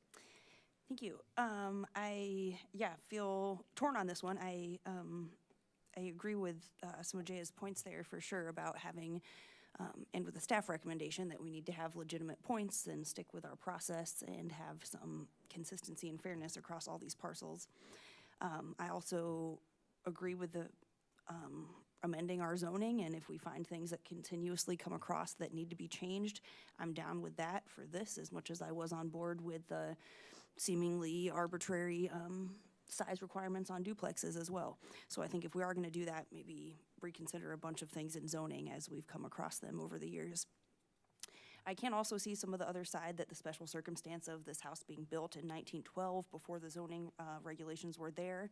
It is only the stairs that are the problem, right? The entire addition and the landing and everything is okay. It's just 5 feet of stairs, which also with the changes of accessibility and stair height, but also here that there is a way around it. It just might not be convenient. So I'm torn on this one. I appreciate keeping it in the regular agenda. If we can hear more from the city attorney as far as some of the legality / maybe legal ethics as far as granting a major variance in anticipation that we are going to be changing the rules for everyone later on. I think that's all. All right, I relinquish the chair back to Grace. Thank you. Any other discussion? Okay. Yes, Chandra? I mean, how quickly can that amendment be written and implemented? I would say it could probably come to Plan Commission. You know, it does have to do the legal notice and all that stuff. Probably beginning of April, it could make it to Plan Commission. We do have to workshop it through the division and the department and the rest of the city, because it does impact things like rights of way and things like that, and could probably be at city council at end of April if staff were directed to move it along like that with our resources. Okay. That's still spring. Okay. Okay, looks like end of discussion on that. So again, motion on the floor, moving this to regular agenda. All those in favor? Aye. Aye. Aye. Opposed? Nay. Okay, that passes for now. On to city council. Yes. Can I make a motion to extend the meeting till 11 p.m.? Yes. Thank you. Do we need a second? Second. To extend till 11, all those in favor? Aye. Aye. Any opposed? Okay. Thank you for that and keeping an eye on the time. Next item is ordinance number 2025-02-006, an ordinance amending Schedule A of Section 2362 of the Urbana Local Traffic Code, increasing state speed limits in certain zones, correcting errors and omissions in Schedule A of various streets by Public Works. Okay, I've also been keeping an eye on the time, so thank you for passing that. That's the only eye patch joke I'm going to make tonight. Apologize. I hope it's not too distracting. Okay, so just kind of give a couple of visuals here. We have, if I can get the right pot, yes. So for this ordinance that we're proposing, is brought forward to Traffic Commission, to City Council and to city staff, that there were a few errors and omissions in one of the schedules for the local traffic code as it relates to speed limits that are other than 30 miles per hour, essentially, other than the state statute of 30 miles per hour. And so, thanks to Charlie Smythe for bringing these forward. City staff investigated these, and we did find that there were a number of errors and omissions. There's kind of a colored history to the local traffic code, which only things like that the city attorney and the city engineer might find interesting, but it's hard to keep all these things straight, I think, suffice it to say, over time. There have been multiple times when the entire traffic code has been replaced. 94, 95 was an example of that. And so there's not been, it was challenging to try to make sense of the history. So, short story, there were a number of locations where the posted speed limit, say for 40 miles per hour or 45 miles per hour, was not supported by an ordinance in city code. There were some circumstances where that was the case, and we made reviews of, engineering reviewed the locations and decided to change what was out there previously. Most of these changes, most of the lines in the ordinance are keeping the speed limits the way they are, so no changes. This map, I just wanted to illustrate, these are the changes that we were either have made already or proposing to make. And so down on Windsor Road, just as it's getting up to High Cross Road, it had been posted for 40 miles per hour for some time, but the ordinance that was on the books is for 45 miles per hour. So we went ahead and changed the signs to revert back to what the ordinance says. Philo Road from Fairlawn Drive down to Colorado Avenue, we reduced it. That was reviewed as, wasn't supported by an ordinance. It was posted for 35 miles per hour. And reviewing the context of that road with residential, and then the Philo Road Business District with mid-block crossings and things like that, bike lanes, reduced from 35 miles per hour to 30 miles per hour. Similarly, up here, Main Street heading east from Learman Avenue and Pfeffer Road over there north of Washington Street. We're posted at 35 miles per hour. We've reduced that to 30 miles per hour since for the residential neighborhoods there, lack of sidewalks, still with pedestrian traffic and things like that, for safety considerations primarily. And these changes were put into effect as, essentially because a street will default to 30 miles per hour unless there's action taken by city council. And then the one change that we want to propose that we haven't changed signs yet is on Lincoln Avenue, north of Bradley up to Anthony Drive, is to lower that speed limit from 40 miles per hour to 35 miles per hour. There's a Lincoln Avenue, if you go north from University, it's 30 miles per hour. You get north of, I believe this is Sunset, and it changes to 35 miles per hour, and pretty quickly changes from 35 to 40 when you get north of Bradley. So just, in the context of this street with a lot of pedestrian traffic, a lot of transit riders who are currently crossing 4 lanes of traffic from their bus stops to their apartments or other, destinations. That was our recommendation to Traffic Commission, which was approved by Traffic Commission. And so then, in the table of the ordinance itself, again, most of these are really just codifying what's out there right now, but it also, tabulates what was in the map as well. So that's kind of the short of it. Any questions? Mary Alice? My biggest question is, how did we get to this point that people were changing speed limits like officially on our streets. Are there any ideas in terms of how it happened? Well, I think that as streets got annexed into the city, I think this was an I that didn't get dotted. So Pfeffer Road is a kind of a simple example. Pfeffer Road out there east of Scottswood subdivision, 35 miles per hour is fairly common for a road outside of in an unincorporated area. And so it just may have been one of those things that's what it was and nobody took action to change it. And then, other things like I know that North Lincoln Avenue up to Olympian Drive, like all that was designed, and I mean, this is very much, by engineering, the curves and all that were designed for this particular speed limit. It just wasn't codified. So, it was designed for that, posted for that. It just didn't make it into this step. That's what I think. I'm just guessing. Other questions? Chandra? I'll make a motion. I'll move approval of ordinance number 2025-02-006, an ordinance amending Schedule A of Section 23-62 of the Urbana Local Traffic Code, increasing state speed limits in certain zones, correcting errors and omissions in Schedule A for various streets, onto City Council for approval on the consent agenda. Second.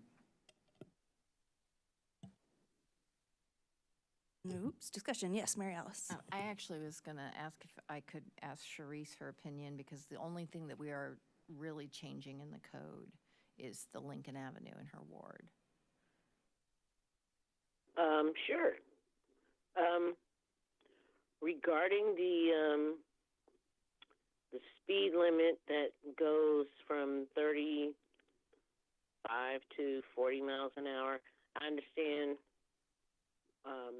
the particular logic of that, mainly because that is a dangerous, the intersection at Lincoln and Bradley is dangerous. And it does seem as if you stop at that one intersection and you're in the 35 mile per hour zone, and then and then you can just as quickly move. When you go forward, if you're stopped, you can go up to 40. You can go up to 40 miles an hour heading toward the highway, and it's the same way coming off of the highway before you get to that intersection at Lincoln and Bradley. And there are often pedestrians crossing the street, especially those coming from campus, and they have to cross the street to get to their apartment buildings. Because when they get off of the bus, they're actually on the other side of the street, and it can be dangerous. I've often complained about that particular intersection because my issue is that there's no left turn only lane, and people coming off of Kohler to the east and from Goodwin to the west are usually waiting for a while for cars to go straight, and if there's a bus there, it can become a serious problem, and I'm always afraid that someone's going to get hit. So I don't have a problem with that speed limit going down. Thank you. Any other questions or discussion? Okay, we have a motion on the floor for moving this to the consent agenda. All in favor? Aye. Aye. Any opposed? Aye. Okay, that passes. Our penultimate item of business for tonight is resolution number 2025-02-013R, resolution approving a license agreement with New Lincoln Square LLC, 6 total signs adjacent to Lincoln Square Mall. Public Works looks like also John. Thank you. That's right. Thank you. Okay. So the basic story behind this resolution here. The purpose of this license agreement is the signs that advertise and announce Lincoln Square in this block of Vine, Elm, Race, and Illinois. These signs have been in city right-of-way without a formal license agreement for, I guess, as long as they've been there. And there's right now an impetus to move one of the signs, the sign at Race and Green Street. Currently, it's in the northeast corner of that intersection in a little sliver of a private parcel thing here. So in this little sliver here is where it's located. There is another sign for a certain hotel that's wanting to go there, and so Lincoln Square sign is going to go into this median here in the dead end of Green Street. And so what the license agreement is just crafted as a standard language that we have. There's a annual license fee associated with it based on the square footage of the sign's footprints. And we have taken a look for just to double check that the new location there at Race and Green didn't throw up any red flags for sight distance or sight triangles or anything like that. So that's the what we're doing and why. Any questions? Fwin, could you clarify what you just said, that staff has reviewed site safety, visibility of all these signs already? Yes. Well, I'd say we've looked at the proposed location of the new sign. Yeah, and we are not aware of any issues of the existing signs that are in place currently. Thank you. Any other questions or motion? Mary Alice? I will move on to the next city council consent agenda, resolution number 2025-02013R, resolution approving a license agreement with New Lincoln Square LLC for 6 total signs adjacent to Lincoln Square Mall. Is there a second? Second. Thank you. Moved by Mary Alice, seconded by James for consent agenda on city council. Any discussion? All in favor? Aye. Any opposed? Aye. And last order of business is resolution number 2025-02-014R, resolution approving the Equity and Quality of Life EQL program for fiscal year 2025 from Public Works. Okay, thank you. This one, I'm going to try to pull up a web map. Every time I try it, it gives me a little issue, so let's try this out. Okay, don't restore. All right. So this is us following up on, of course, a mayor and council goal to initiate a second EQL program in 2025. And what we're doing with this is we used as the basis of this proposed program the community needs survey our grants division managed, and I think we had it back in, I want to say, March or April of last year. We got the results in, and used the community needs survey as a way of identifying, well, what is the type of improvement that people are most asking for, and so that we focused in on the types of improvements that got the most votes, and then Public Works, the Grants Division, we partnered with Police Department to find areas in the city with low-income statistics, low to moderate income statistics, along with some type of crime, a higher crime rate that perhaps infrastructure might be able to be effective, or at least a helpful piece in some of the problems there. The police department provided a really interesting analysis of a particular type of crime happening in the night hours, where a call would have originated from outside of a building, to essentially try to focus on types of calls that would a street light, the lighting of the area would have potentially helped the situation.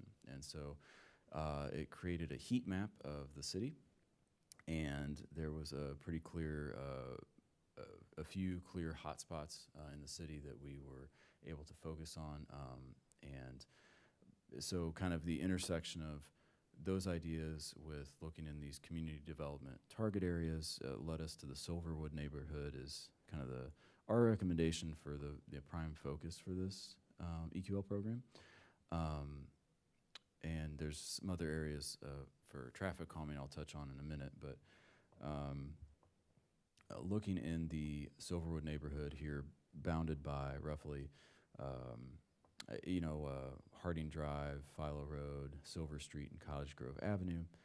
The yellow lines shown on the map are indicating that we're proposing to supplement the street lighting that's there right now. We have street lights shown with X's. They're actually spaced relatively far apart for kind of uniform light coverage. And we want to supplement with additional lighting. Again, not attempting to light it up like a Walmart parking lot, but to provide uniform, lighting for the neighborhood. And we've got the blue areas shown up here at Harding and Vaughter are filling in gaps in the sidewalk network. Where you can kind of make out where there's a sidewalk west of the blue line, but not within it, and connecting down to Vaughter Street. So we'll get some better connectivity within the neighborhood. There's still going to be some sidewalk gaps within the neighborhood, but we'll be able to make take a good chunk out of those gaps. And then the pink areas over here are following up on some either missing curb ramps, sidewalk curb ramps, or poor condition, poor compliance curb ramps are identified in our pedestrian master plan. In addition to providing better curb ramps for pedestrian crossings, we are interested in looking at opportunity to push the curb lines out a little bit into Cottage Grove to create a little bit of a traffic calming effect. As we know, there have been some speed-related crashes on Cottage Grove, this segment of Cottage Grove, and so we'd like to try to take this opportunity to provide a little bit of a calming effect with bumping the curbs out when we do that work. Because I'm kind of getting ahead of myself a little bit, but the top three types of improvements, it was in answer to the question of, if I can find this, which infrastructure improvements, if any, are needed in your neighborhood, select all that apply, and pedestrian facilities, streetlights, and traffic calming, or speed-related concerns. I don't think traffic calming was necessarily the word everybody used, but concerned about speed in their neighborhood. Those were the top three, and then the way we were building this program out and we're proposing is to take the $1 million that's allocated by council in the capital improvement plan to approximately a little more than half towards pedestrian facilities, about a third towards streetlights, and the remainder to traffic calming.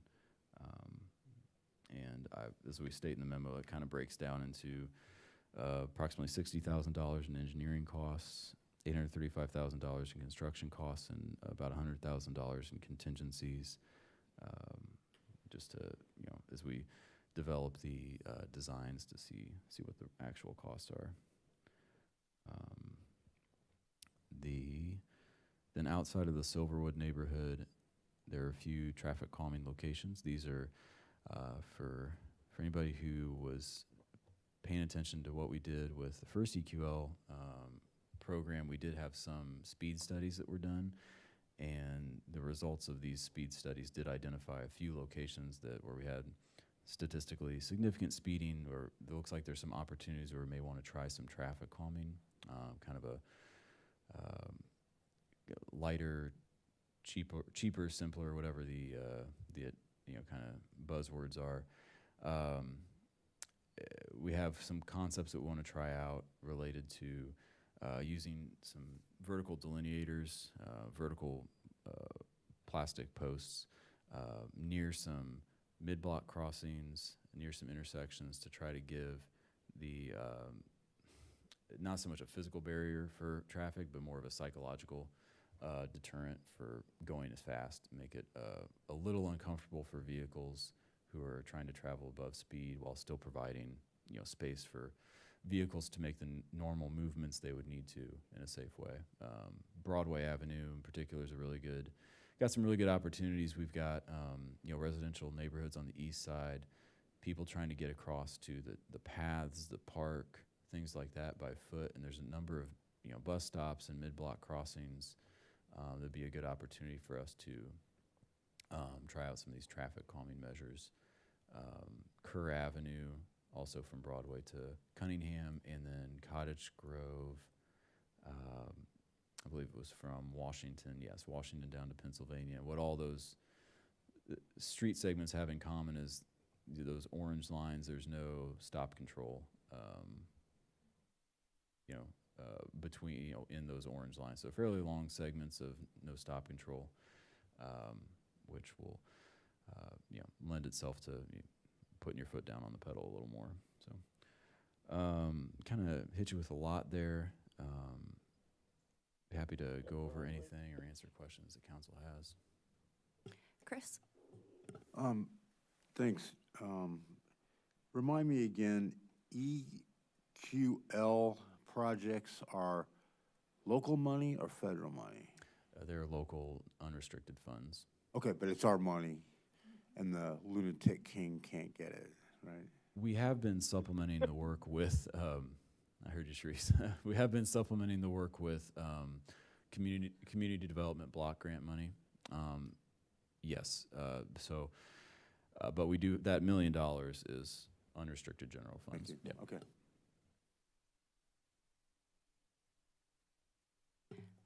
I had a question, if you could please share the community needs survey from this round.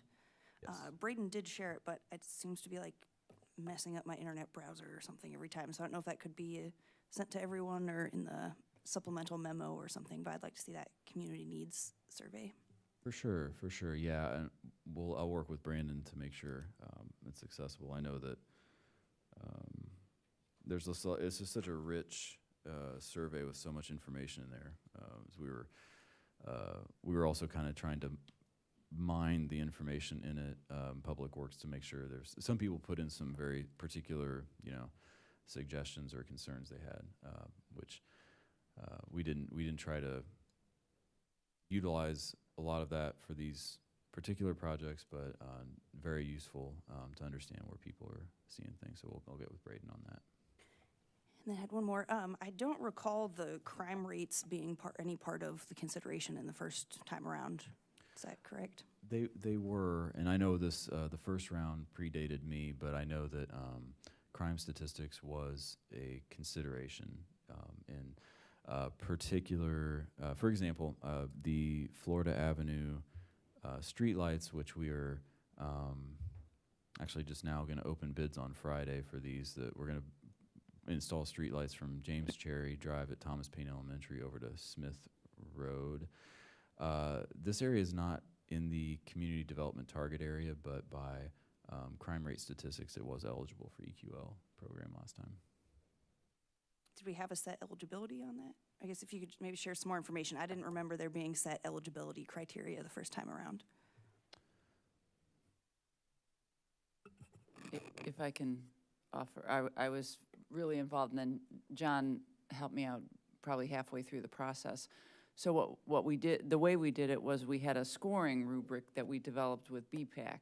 And so the first time we did it, we took random, we opened it up and people made suggestions about locations and stuff. And then we had this whole scoring thing, and that scoring thing included traffic accidents. It included 2 different levels of crime. I think it included whether or not it was included in the pedestrian master plan, and certainly whether or not it was included in the target areas for lower income folks. And the way it was set up is it was designed so that there was a heavy emphasis on the low income areas, and that was the majority of the projects were there because that was the heavier points were there. But crime was definitely a part of the point system. Thank you. Other questions or motion? You're us. I will move. Well, I have a real Oops, sorry. quick. I'm Go ahead, sorry. Sharice. John? Yes, ma'am. Yeah. I'm sorry, just real quick. John, on Broadway, what are your recommendations? I know I had said something the last time about the fact that Broadway, I think there was finally a speed sign put up because it didn't have anything. What are your suggestions for Broadway? Well, Again? yeah, sure. The kind of the concept that we still have to flesh out in detail is, for example, let's say there is, all right, so looking at Broadway and Kerr, there's a crossing, if you're able to see the screen, south of Kerr. It'll come up in about 30 seconds. Okay, very Go ahead. good. I am looking at the YouTube, but YouTube has a delay. So. Oh, very good. Well, imagine, if you will, there's a crosswalk on the south side of the intersection of Kerr and Broadway. There's no stop sign for people on Broadway, drivers on Broadway Avenue. So what we could look to use is, when I'm saying vertical delineators, I'm talking about like plastic tubes that are maybe 3 foot tall, mounted to the pavement, considering like a line of them in the middle of the street in advance of the crossing, and then as you get closer to the intersection, a line of the posts kind of on the edge of each side of the street, as if you were bumping the curb out, but you're not actually pushing the curb out, so you're kind of squeezing the street to be a little narrower there. And so what this does is it encourages, what was the phrase, lane discipline by motorists. Okay. Yeah. Does that kind of make sense what I'm saying? It kind of makes sense. I just know that, the MTD goes down Broadway, and it kind of goes from a wider Cobbler Street to a narrower concrete or asphalt street. Mm-hmm. And so, and Kerr is about a block from that demarcation. Maybe. I'm sorry, there's been an internal error. You will be disconnected now. Goodbye. Did we lose you, Sharice? Sounded like. Yes. Okay. We got 7 minutes left. Mary Alice? So this is what I'm gonna do. I'm gonna make a motion. I'm gonna send it to regular, not consent, so that whoever else has questions, they can ask them then. Okay, I move resolution number 2025-02014R, resolution approving the Equity and Quality of Life, EQL program for fiscal year 2025 to the regular city council agenda. Second. We have moved by Mary Alice, seconded by Jaya to move this to city council on the regular agenda. Any last quick discussion? All those in favor? Aye. Aye. Any opposed? Okay, that passes. Last one, council input and communication. Any last minute words? Seeing none, we are. I think the battery died. Hello? Sharice, we are at council input and communications. We have just 7 minutes left before the end of the meeting. We did keep that last item of business in the regular agenda, so we can talk about it again at council. Did you have any council input for tonight? No, I'm sorry. I think my phone died just right when I was finishing that. I didn't hear anything that you just, I heard that you said you're at council input. No, right now I don't have any council input. Thank you. Then with no further business, we are adjourned.